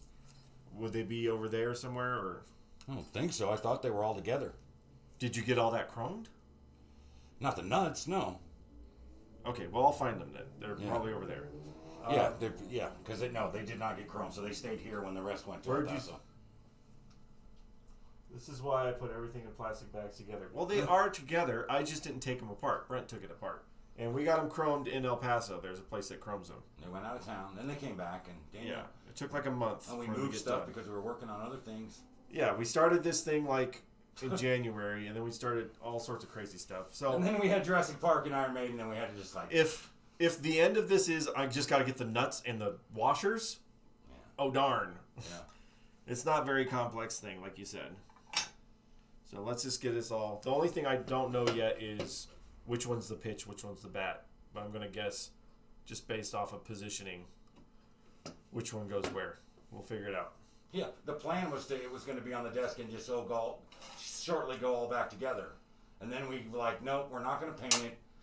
Painting it'll wear too fat. Let's get it re-chromed, and then Yeah, it was going to be off the machine for like maybe a day. yeah.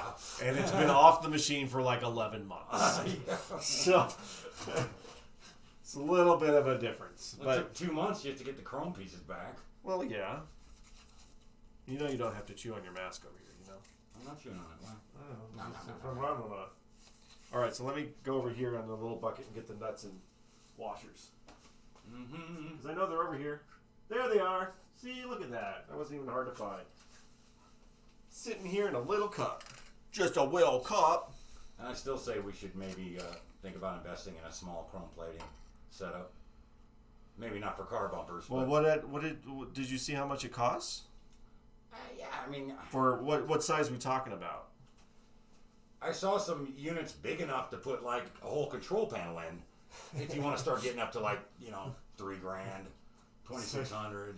It's like something major happened to shut things down in March. Huh. Yeah. Yeah. Something happened that I don't kind remember of what it was. we kind of stopped. Oh yeah, that's right. It was tyranny. That's what happened. Oh yeah, tyranny happened in March. But what did you say how big they are? Like it looked, and I have to do the measurement. It looked big enough to like stick a control panel in, but you're talking, $2,500 to $3,500, and then I'm sure you have to go out a shitload of money on chemicals and all this other crap. Okay, well, But if you got one big enough to like do car bumpers, if you're paying you could for do it, that, and you could start charging some. Because dude, apparently, if you get one, we're gonna chrome everything. yeah. And I'll do stuff on the side for extra money because apparently you can't get chrome done in this county. No. All right, cool. So maybe we should just do that. So I think I'm gonna flip it on its face. My dad has 2 pieces for his like this 1957 Montclair. 2 pieces of the bumper. And Yeah. each piece is going to run him like $300 Wow. to re-chrome. It's got like this super deluxe bumper with fins and all this crap. It's like 4 or 5 pieces to make up the bumper. and 2 of them have to be re-chromed. So This is gonna look pretty cool, man. that's why this is really gonna be like super shiny. They were super rusty, or at least semi-rusty, and I thought, well, I could paint it, but the paint's just gonna wear so fast. With the amount of play that would, This is gonna be pimp my pitching bat. Yeah. Pimp my ride, pimp my pitching bat. Yeah, and I know how to do gold plating, so we just get right on that. All of it's gold and tacky. Like, oh god, all the players, everything is like, what did you do? It's now worth $25,000. Is it though? Down the side, we should do like some chrome pinstriping. What did you do? All right, I just flip it over here. There it is, all staying in place. Only thing is, I'm gonna have to kind of twist them to get into the squares because they're squared. Mm-hmm. Putting some LEDs in that 70s pitching bat. Yes. Yeah. Yeah. Like our volley, though, we at least put warm lights, so at least it kind of feels like a natural light. OXO, we went crazy with the lights. Mm-hmm. It's got bright whites, it's got pinks, it's got greens, it's got blues. It's freaking cool looking. So, the best thing about putting LEDs in it, you can take them out. And you can put traditional bulbs back in. You don't damage the machine by putting an LED in. Yeah. Well, you're just... Except for Devil's Dare. Well, yeah. I had to drill out the friggin' bulb holder holes. Okay, well that... Okay. Maybe in that... But you can still put incandescence back in. But you can put it back to incandescence. Now, the warm orange aren't bad. This They doesn't got get a anything. fairly natural look. They look like the old incandescents. They're just a little brighter. So it kind of brightens it up a bit, but it still looks All right. with that warm tone. So, obviously, it goes like... Yeah. Because here's the 2 screws right here that go for that. For those things. Yes. So, I'm going to guarantee that I'm putting these in the right ones. And it doesn't matter which way they go. You just got to make sure they're out of the way, right? It's so weird, though, those buttons. Like, you think there would be like a metal sleeve or something. And it's like, no. They just kind of sit in there and move up and down against the wood, and that's it.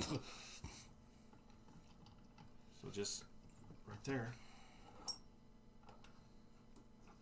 And then this stuff will...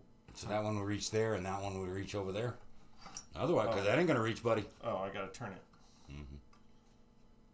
Wait, do I have to put the other one here? Did I get it backwards? Should it be like this? That looks more like it.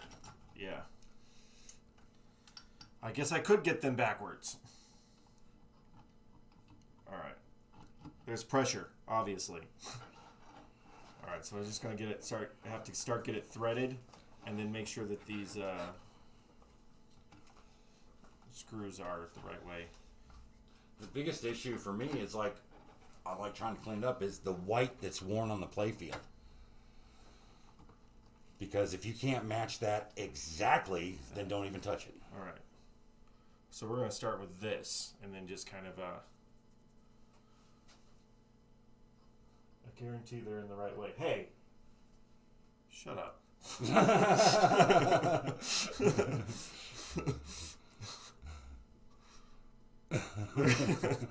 There's no video evidence of that, Pez. Shut up.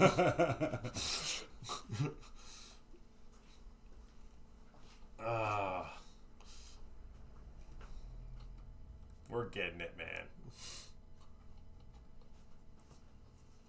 I guarantee. Remember Justin Wilson? The Cajun chef, remember him? Oh, yeah, yeah. I guarantee.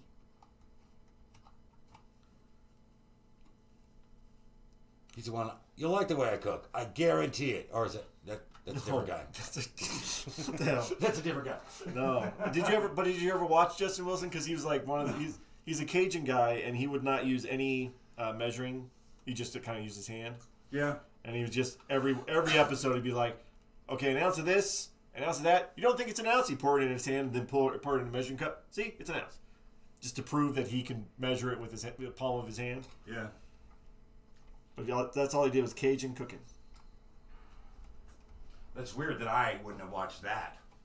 Yeah, I remember watching that as a kid. It's one of those PBS shows. I remember the catchphrase, but I don't remember watching the show, and that's weird considering that I cook a lot of that kind of stuff now.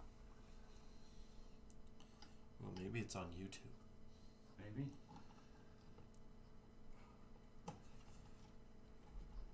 Thread. Get this thread, and then I gotta make sure. I'm gonna use a paper towel to make sure that I'm not screwing anything up there, but I gotta line those up. But hey, we found all the parts easily enough, right? I remember when he did that with a teaspoon of salt. Blew my mind. Yeah, I was a kid anyway. Of course, I would blow my mind. Like, yeah. Like, wow, this guy's good. I don't know about his food, but he can measure things. When I was a kid, everybody's grandma just kind of winged it. That's what your freaking dad does. I had to make the recipe for the sauce. Yeah. Because it's just like a handful of this, a little bit of this in your hand for that. I'm like, yeah, but we have multiple people making it. I gotta have recipe. The only thing we still don't have is like dough. Dough, we still do it that way. Mm-hmm. All right, now I just gotta get them tight. You know what I don't have? I don't have a driver. I don't know if it's in the box next door when we were remodeling. You want me to go get the box next door? No, I'm just saying I could use a crescent wrench. But I'm just saying. You don't have a crescent wrench anywhere over here. No, I have a crescent wrench. Okay. But I was just going to use like a driver thing. I want to use a crescent wrench. Any extra parts left over? No, there wasn't that many parts. Look, empty cup. Hey, is it marked? No. Well, it kind of says dough. Do. Maybe that was for something else, though. I need a driver. I need to do it this way.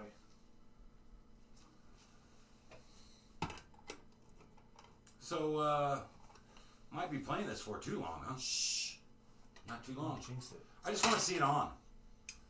It reset though. That was cool. Yeah. When I had the playfield up, the ball thing in here was just going like, is that normal? So I laid the playfield down and threw a few balls in there, and then it just went through the whole reset sequence. Score reels and then and stopped. I'm like, it just reset. Nice. That's awesome. That's a good sign. It's a very good sign.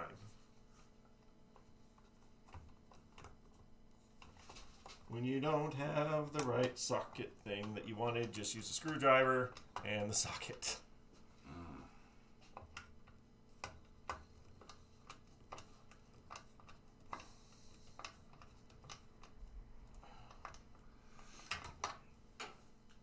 The cool thing is about going this far into cleaning and doing all of it is that it's never going to see the kind of, hundreds or thousands of plays that it did back when it was, on a vending route to make money in a bar or arcade, where the hell it was, all those years. It'll see some play, but nothing like it did in the past. So it should, hold up pretty good. It's like they should make some sort of tool where these sockets just latch into it instead of having to hold it on and use a flathead screwdriver. I don't know what kind of guy invented these things. I think I have a driver in the barber shop, but I'm not over there. I'm over here. Sorry. What's going on? It's working.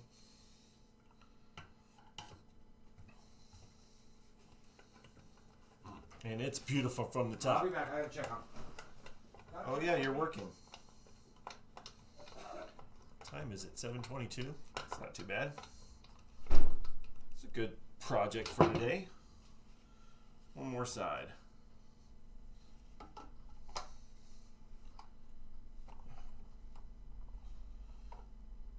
When you don't have your driver, use a screw driver. Works the same way, but it falls out sometimes, so be careful.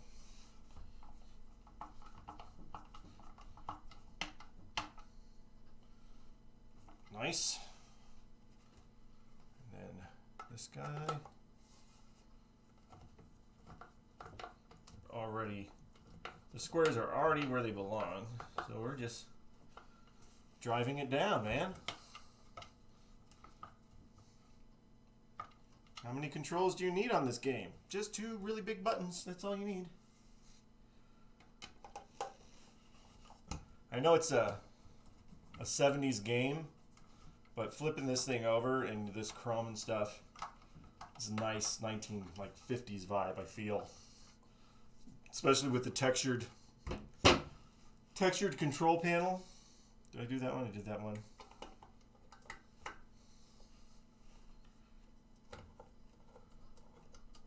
We need to give a tool set to you.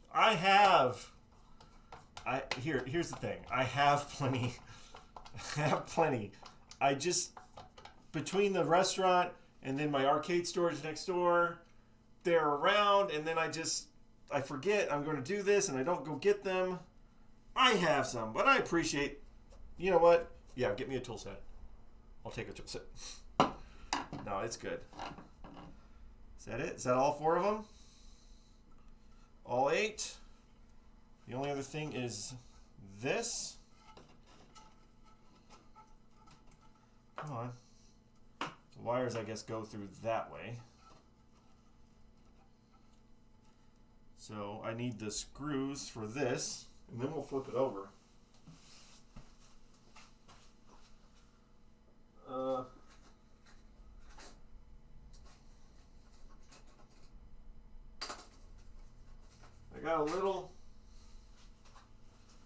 I got a little bucket of screws that were sitting with it. But you know what? One for each location. Yeah, that's true. These are the same kind that all the other places were using, so I'm guessing that's the ones that they're supposed to be. But get ready. We're going to have a good reveal here. We are going to have the cutest little thing.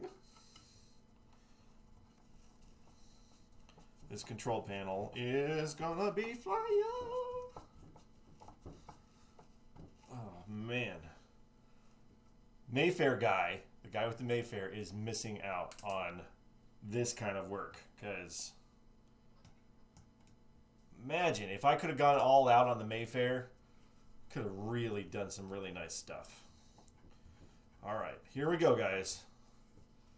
Some moment of truth here. These wires go back, feed through there, but only naturally. Here we go. Let's flip this bad boy over.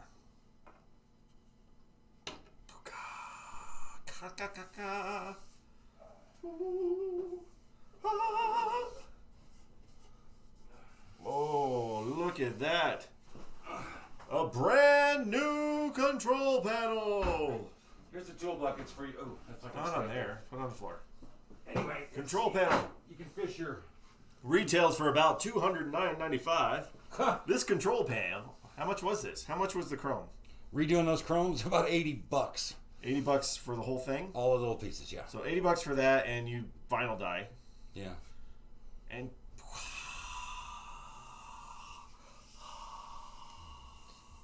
Looks pretty good. and then these guys go in. I think the wing nuts are still in here. Yes. And then that's what the control panel is.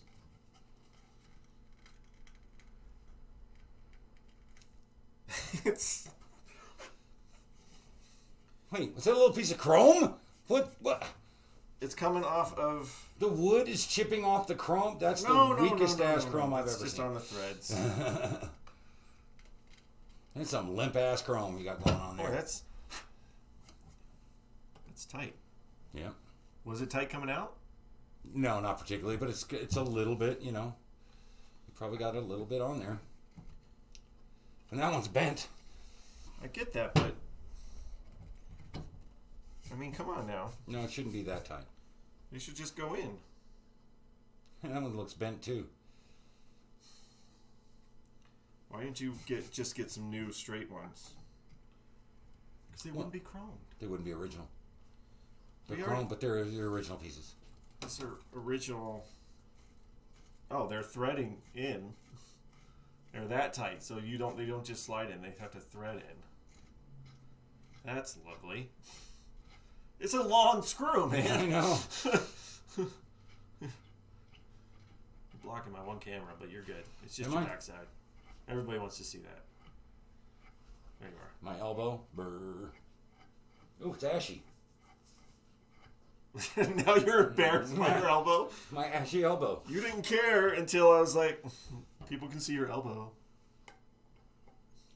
Looks good. Thread it back in. Yeah, these screws are bent, but they're original. Mm-hmm. Yeah, if we'd have painted those like with appliance epoxy stuff, it would have held up for a while. But it's like every 2 years you're gonna want to redo them, and I'm like, nah. I don't know if it was worth the money for that one little detail, but at least it's done now and they look good. So screw it all in now. Why would you put it in there so far? Oh, okay. They're just gonna see it like that. Oh, this one's a lot easier now.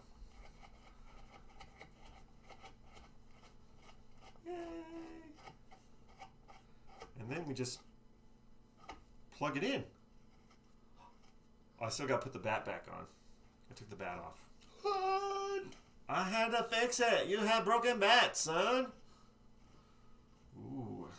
make sure you lay the plastics in there before you, turn it on. What? The plastic pieces. Well, turning it on, why is that?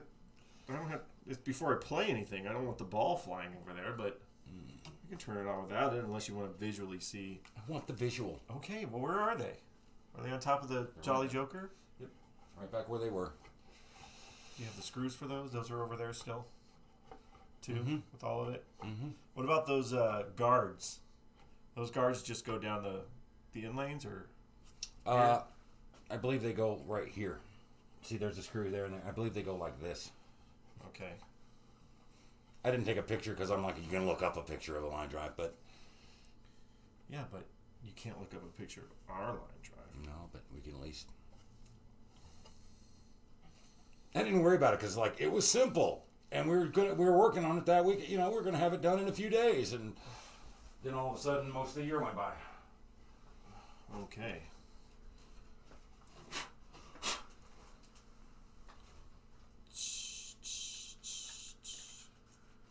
I mean, beautiful. Plus, I didn't think we were going to get trolled for not keeping track of our parts. Well, you can't. You didn't realize that the internet would be involved with this. Yeah, when we took it apart, there was no... There was no internet. Yeah. Didn't know it was going to be watched. Nobody was streaming. Like that. Of course, glass. Well, we're not doing the glass. That looks right too new. Now we got to repaint the whole cabinet. What? Ooh. Pretty. Slow zoom. I want to, just the black around the head over there I want to do. And then we'll just let the original paint be original paint. Ta-da! Alright. My back box table. I guess we don't need that anymore.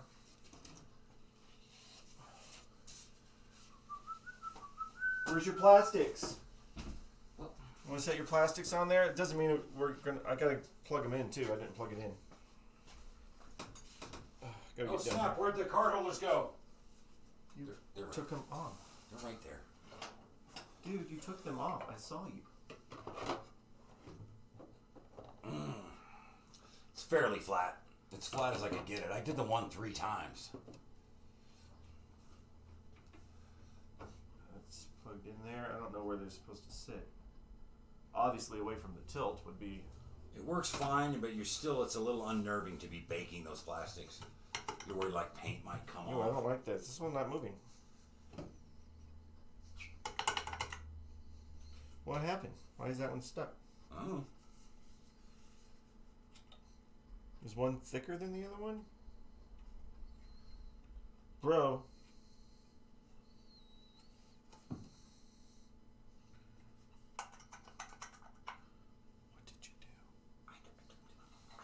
What did you do?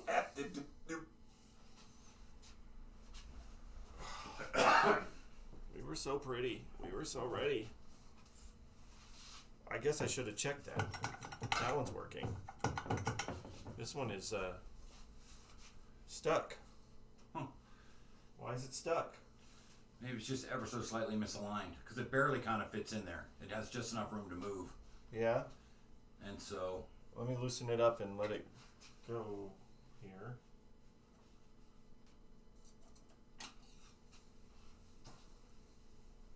If I can find my thing. Oh, there it is. Need your board and your towel again. Well, I'm just going to get the towels and flip it over. Yeah, see? Yeah. It's not, this is the world of repair. You think you're ready to go, and then you're not. You know what else would be good? You unplugged it. Shut up. Nobody asked you. I was just guessing. Oh. Good guess then.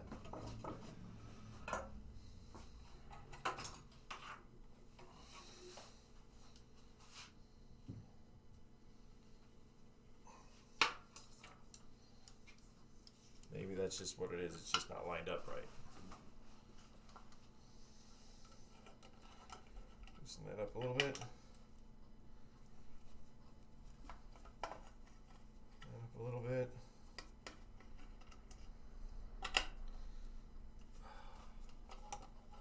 We're so close.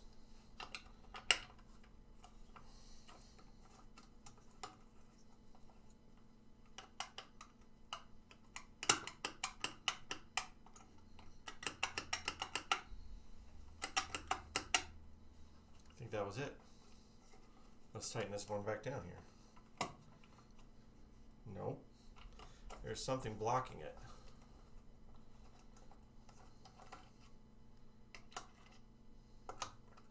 Maybe there's something on it that's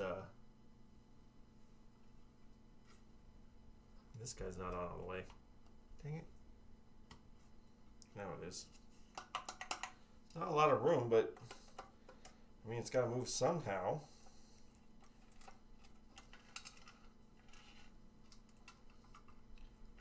Gotta go backwards to move forwards.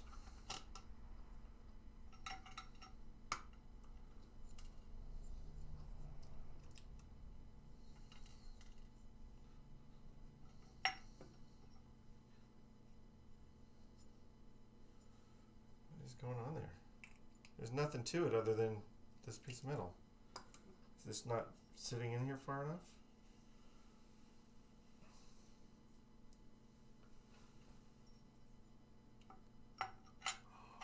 Or maybe, no. It's in there.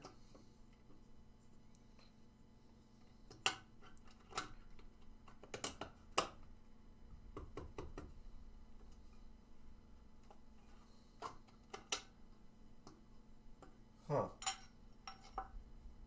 Maybe one of them is designed for one and one's designed for the other one. Like maybe it's supposed to be... There's nothing going on here. These are just...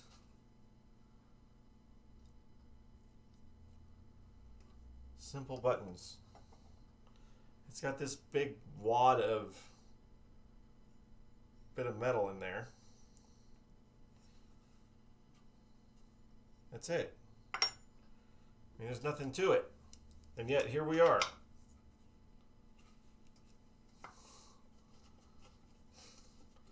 What the crap? Playing this game, man. Definitely not playing. I guess the other thing I can do is raise the switch up. But there's not a lot of... No, can't raise the switch up. There's not movement. I'm just going to check the other one, make sure one wasn't supposed to be in one, and I just got them reversed somehow. Like, that's a thing, I guess.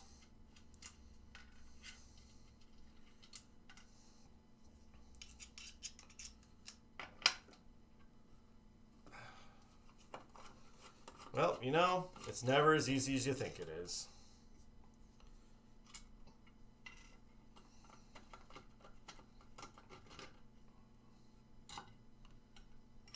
Like, this one is almost rubbed down.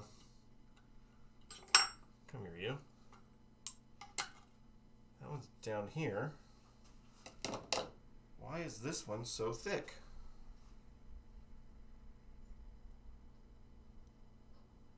Do you think this is soldered on, maybe? This one doesn't really have anything. Huh. Let me just check something here. Why do birds suddenly screw up?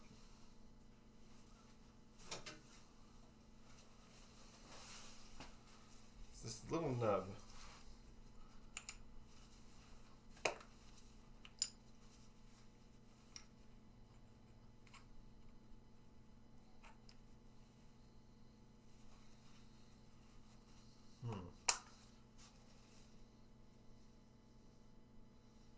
It's not something soldered on, is it? No.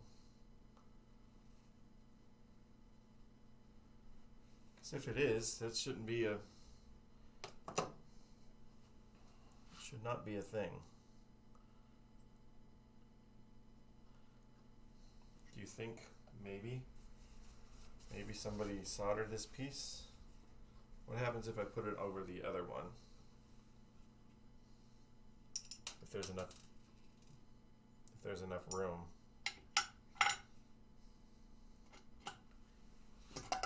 Stop it. Yeah, I hit it. There it is. Set that one flat. No. Okay, so that's definitely just, it's not right. This is what I'm wondering. Did they do something before it was cleaned? Let me see if this is solder. Only the top was chromed anyway, so let's just see if it was solder or something. I know it'd be soft if it was just solder, like if they soldered on a nut. Because that's a thing sometimes. I saw somebody do that to a coil stop. They just soldered on a nut. It was on lights, camera, action.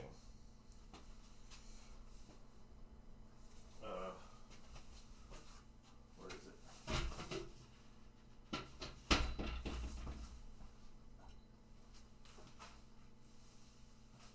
Very interesting to me. Why would that be on there? Why?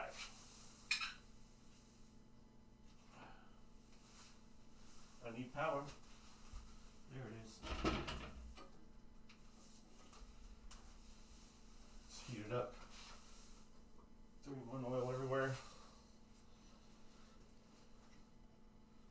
Yeah, this one is barely anything. It's got a little bit of nub. This has got a huge freaking thing on it. Let me see if...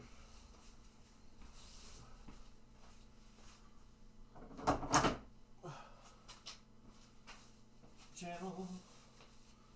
What about...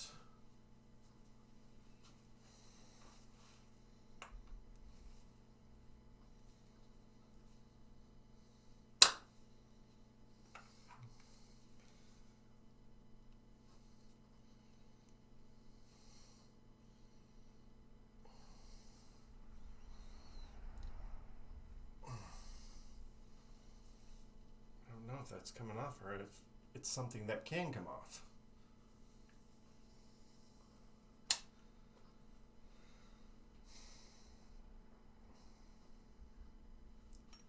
It's probably welded on. And in that case, it's not solder holding a thing on. And then if that's the case, what did they do? Why? So that would mean if this is, like I suspect, it's piece welded on, we're going to have to raise up one of these a little bit, but there's not enough screw to go to do that. So it doesn't hit so much. So it's not like right on it. It's so weird.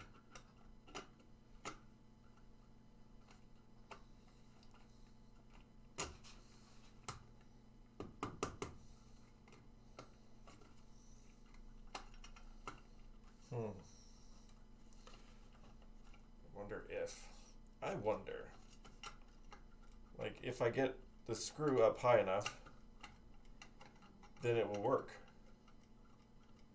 And I'm thinking that's what's going to happen. So I think I'm going to have to put a spacer, you know?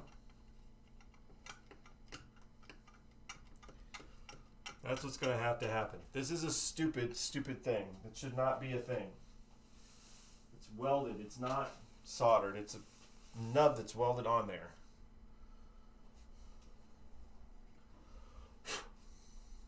So this one is fine. And then the other one we're going to have to just put a spacer so it'll work. I think if I just put 4 more nuts and lift it up just the width of a nut, that'll do it. I don't know. I'm just being nuts here. It's a nutty idea. Nothing wrong with that. Nutty. I already know this guy's okay. Oh my gosh. Now I gotta grab.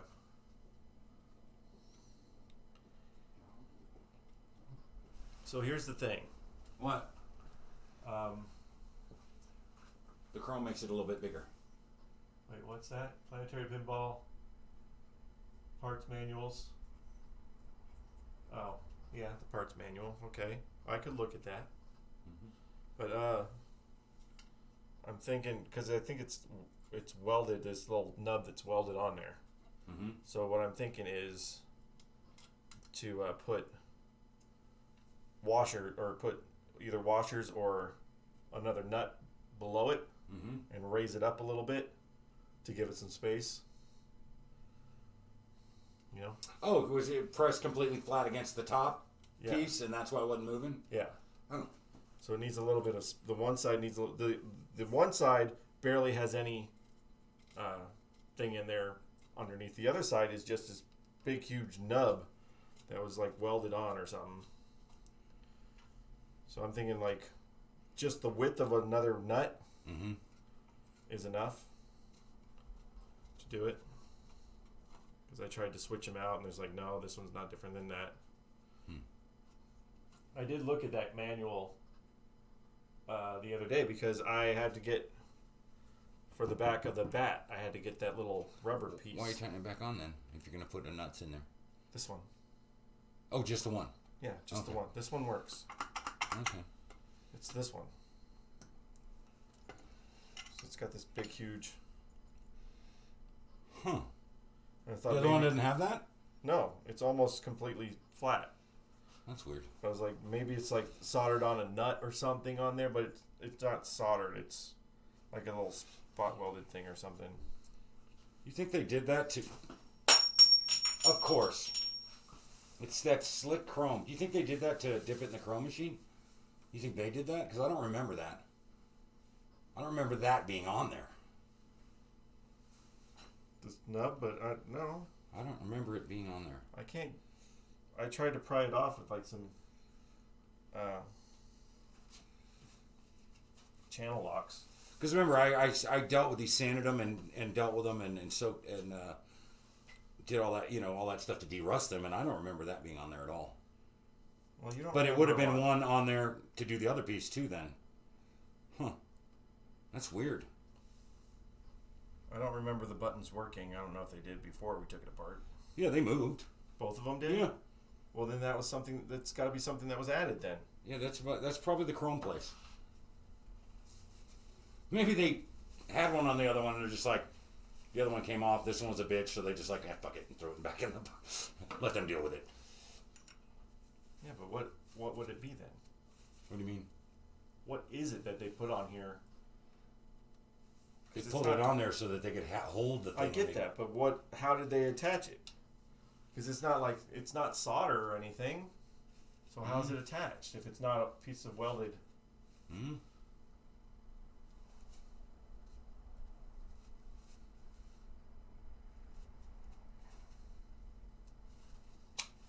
It doesn't look like it's supposed to be there. Well, I know it's not supposed to be there because the button's not moving. Huh. Guess we have a grinder. That small? Maybe a Dremel tool. Do you have a Dremel tool? Not here.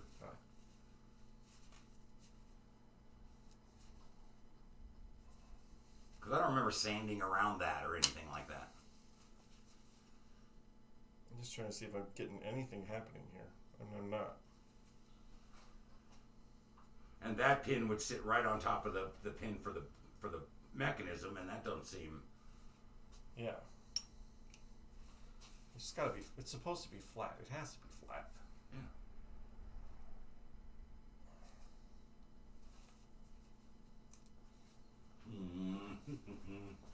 What if? Let me try something. Maybe let me try something. I don't know.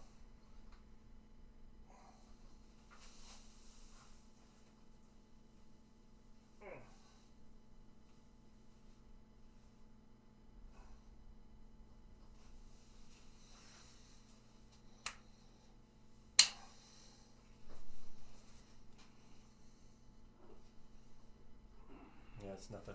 It's weird. I'm not getting any type of release from that. This should be flat. There should not be a thing welded in here. And if it was the chroming people, that's kind of crappy.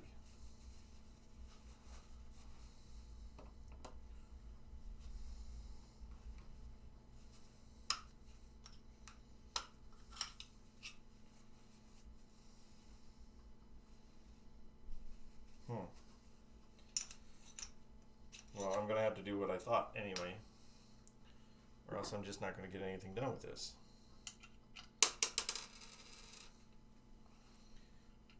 Maybe I'll figure it out. Maybe take it back apart some other time and figure out what else to do. I'm going to get some. I got a thing of nuts over there. I'm just going to do that. Man, we're supposed to have the control panel on. We're supposed to be doing stuff.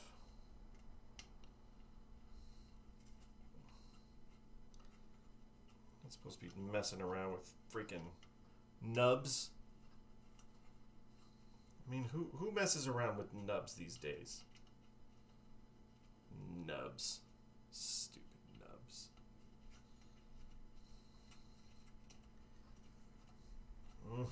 Okay.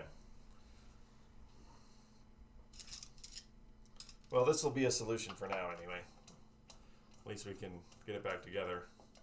And then maybe I'll see if in the manual, parts manual, if they can get pieces from somebody. We just had them chromed. There's no way. Man, I don't want to. I want this to work right. That's what I want.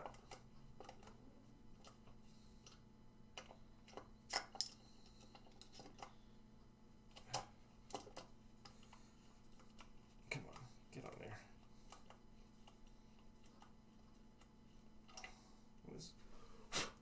What is up with that nut? There. And then we'll just, yeah, I'll get some more. Here, you go sit back in here. You're in trouble, mister. You're in trouble, mister.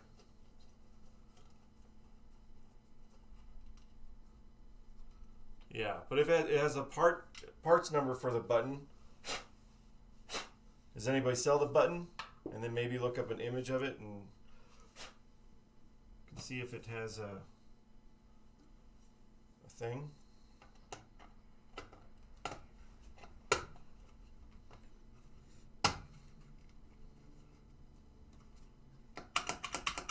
Because this will work. This solution will work. It's just dumb. It's not a preferable solution. Where's that other locking washer? All right, let me get some different nuts.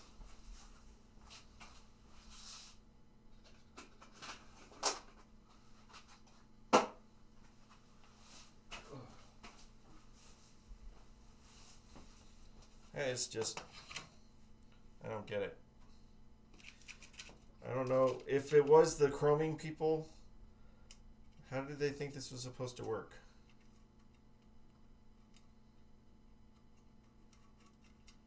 Come on.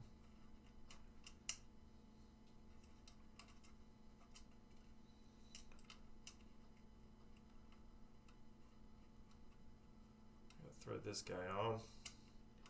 There's not much left, but there's enough to thread. Well, maybe make sure you got the right size nut. It is the right size nut. Shut up. You don't know. Okay, maybe it wasn't. 0 for 2.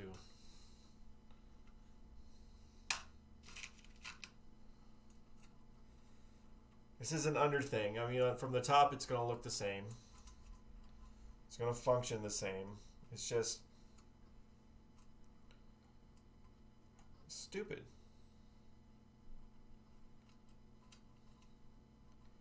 It's not the right size.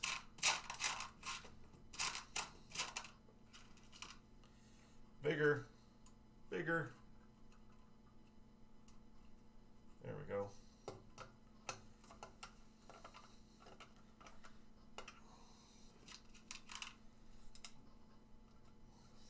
It'll be interesting to find out if there's a picture of the ones from the inside or somebody sells it. I mean, they have to be flat. They just hit the, that one's not good. That wasn't good.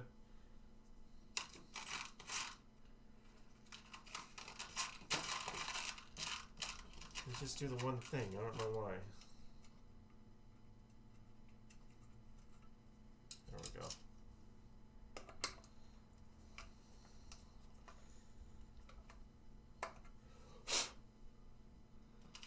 Well, you know what? You make do. You want things to be perfect. They should be at least logical. But sometimes they ain't. Sometimes they're just dumb.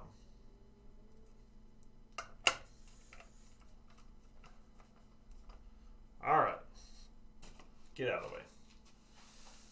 Oh, I need to clean up my space here. Flip this back over.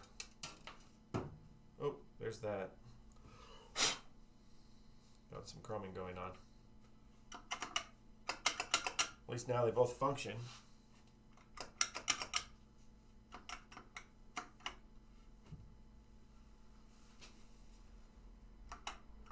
This one needs to be adjusted though.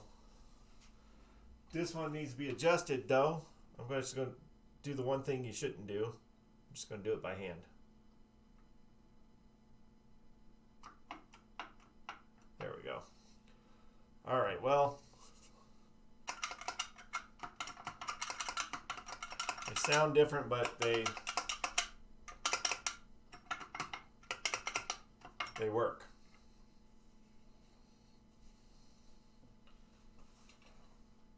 Get that in there. Slide down in there. Don't make me reach over there. This is more fun if I just get it to fall in on its own. Thank you.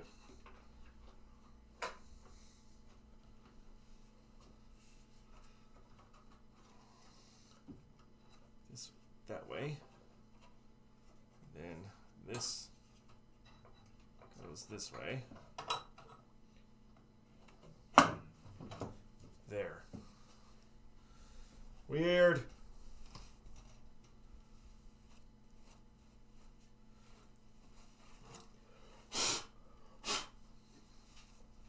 I don't know, guys. But at least buttons are buttoning.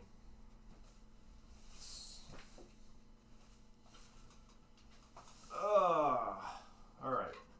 This guy needs to go back.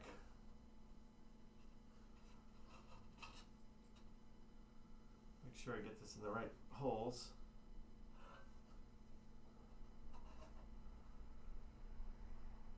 Blue and white. Just goes this way. It's only a Jones plug with four slots. Of course, this morning, or this early on, we were trying to figure out where that went, but okay. That's back in. All right, this is what we're going to do. We're going to turn it on and see if we can get... Oh, let me put the bat back on, since I'm right here anyway. We're going to turn it on and see what we get.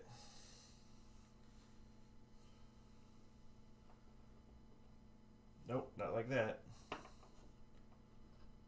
Which way does it go? You can't hit like that. It's got to be down here. Because it goes up, right? Yeah. And then that on there. Kind of important we have a bat to hit with. Let's find out if it works though. Does it work though?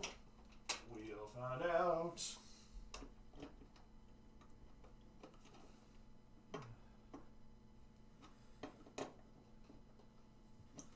And then Brent wanted his plastics on there. This is a nylon locking nut on top. If only all flippers came off this easily. Crossing fingers. Yes, we are, Pez. We have a few balls in there. We don't have a lot. This is just sitting on here. It's not attached.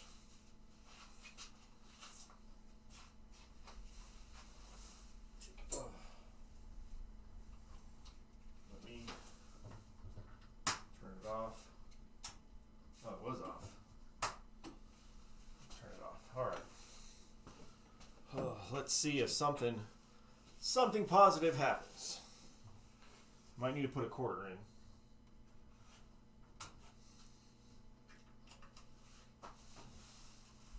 What did I do with that quarter? Don't make this all come down to a quarter. Wouldn't that be sad if I had like no quarters and I couldn't get to the mechanism? I have got to clean these coin doors. Ugh. Come on. I don't want to reach under there and mess it up. Oh, wait, I can get it.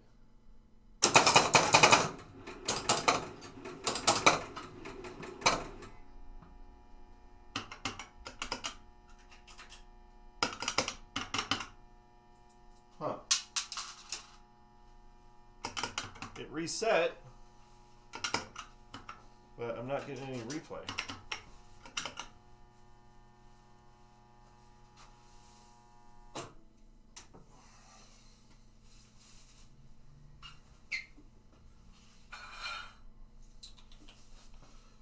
Oh my goodness.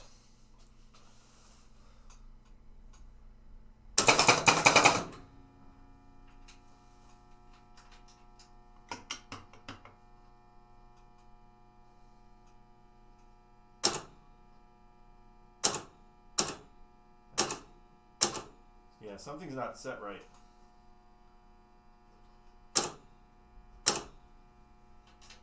Maybe it's in the back box. Is that the game over light? No. Here, let's do this. Ooh, I just heard the speaker.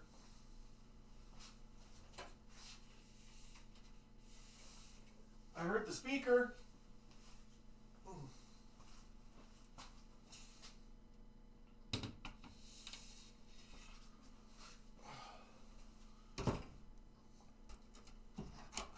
Guess that would tell me that the amplifier is working if I heard the speaker, right? As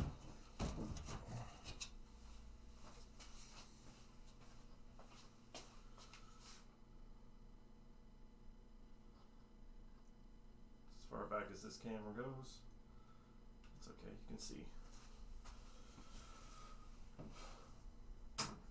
So that's a game over light. Game over light's right here. All right. Replay button does nothing. Put in a credit.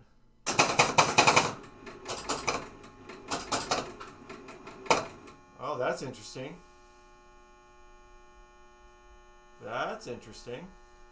So it went to player 1, it went to player 2, and then to game over. So, now, yeah, I gotta get that freaking hold coil, because that's loud. That's what I thought happened. So, what activated that? That's gotta be back box stuff. Maybe I got something misaligned in the back box, maybe?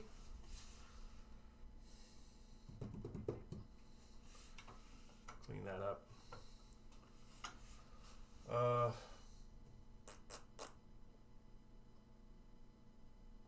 So what would cause that? I've never had a pitching bat. I'm not sure what goes on here. What if I start it with credits? Because I think I had a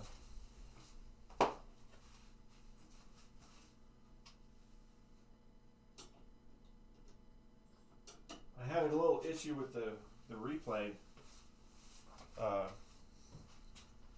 thing before. Maybe I got that lined up wrong. There are 2 credits. The credit. Ooh, there's a credit light. Look at that credit light down there. That's freaking awesome. Anyway, it says 2 credits, and this button's not working, which is telling me that maybe I screwed up the switches on the replay. Nothing reset.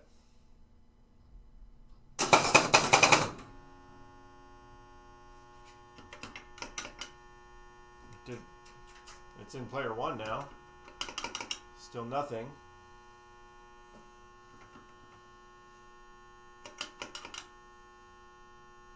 Except an annoyingly loud hold relay.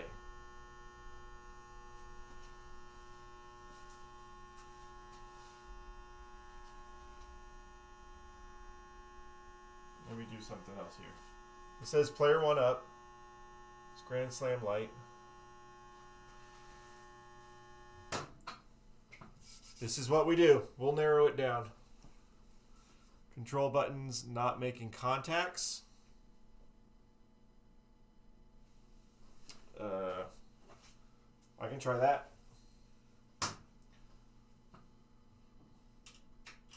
The replay button's not working either, though, because it says 1 credit, and the replay button's not going. Sorry. Let me see if I'm making contact on the controls.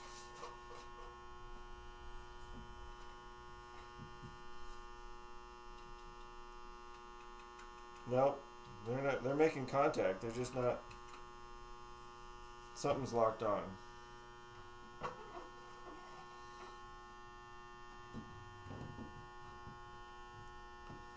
Does it have a coin? Does it have a coin? It's already got a credit in it, and I've been manually doing the coin. Let's do it again. So now it's locked.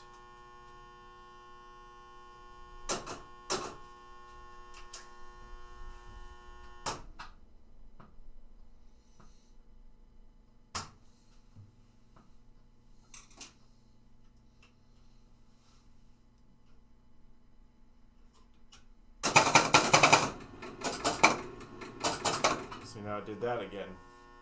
Game over. Player 1. I think I got something lined up. Outfield connected. Yes. Jones plugs are plugged in. There's the 3 down here, and then the ones that are in the back box are connected.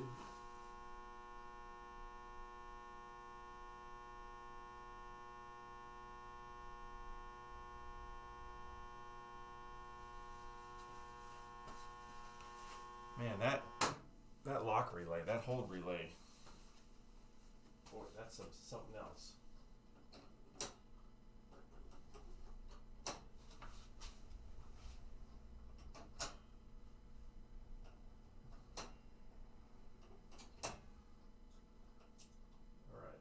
Let's see what's up in here. We have score reset. Okay, those are just score relays, so we know the scores are resetting.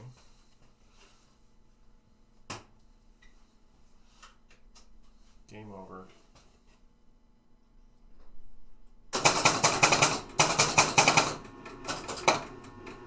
Yeah, immediately goes into game over. Well, that took a while. It's not. What? Shut up. It's What's not. that buzz? That's the lock relay. It's just I'll go replace it. Did the buttons work? No, nothing is working. Right now, it's just sometimes it'll just go from game over to 1 to 2, back to game over, and then sometimes it gets locked in. I'm thinking my replay stepper that maybe they're not making the right contacts. I'm gonna check that because that tells you, if it's got credits and things like that, or maybe like one of them is holding on. Coin door works. Yes, the coin door works. Yeah, we got that. Other than I got to clean it, the coin door works. I think that's what I got to check. Is that stepper, but not today. You guys getting a little late. I've been at where are we at now? 2 hours and 42 minutes. That sounds pretty good to me. Okay, so we accomplished a bunch. We at least got to check it, right? We at least got to turn it on, and now this is where we're at. It'll reset, but it goes through the cycle, bump, bump, bump, bump. I really suspect it's in the back box. But yeah, we made a lot of progress. Thank you. Yeah, great progress. Thank you, Pez, for your entertainment as well as information. I'm gonna tomorrow. Brent's having a not. Thank you. Brent's having a not a party in here. Brent's not having a party in here, so I kind of have to clean up, which means I have to tear down all my camera stuff so he can have the arcade for tomorrow night, which means I won't be streaming tomorrow afternoon. I'll be streaming next time on Monday, but that gives me enough time to do some research, and research is the key. So we'll get. Why is that screwed up? We'll get some stuff done. There's a little bit on the back glass, not too much. Yeah, it's not a party. There's no party. It's not a party. It's a not a party.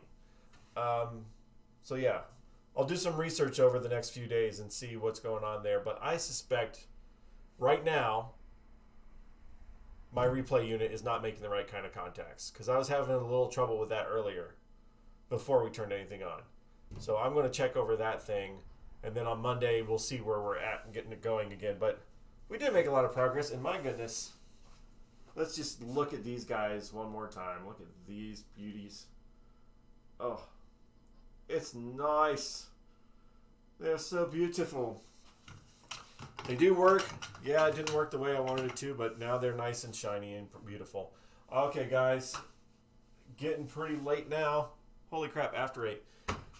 Guys, have a good evening. Thank you guys for hanging out. Thanks so much. And if you are a streamer, have a good stream. If you're not a streamer, have a good night. If you're doing whatever, do whatever. COVID sucks. We all agree on that. Have a good night, everybody. Good night, Pez. Thank you. I don't even know how to say your name. Sputs. But thank you again for hanging out with me. And thanks for the 2 new follows tonight. That's great. Got me to 51. Now if I can get my average to 3 people, we're almost there. We'll see you guys. Take care. Have fun. Enjoy the internet. Enjoy your pinball games. I will have fun. Say goodbye, Brent. Later. Nobody can hear that. You didn't say it loud enough. Goodbye, guys.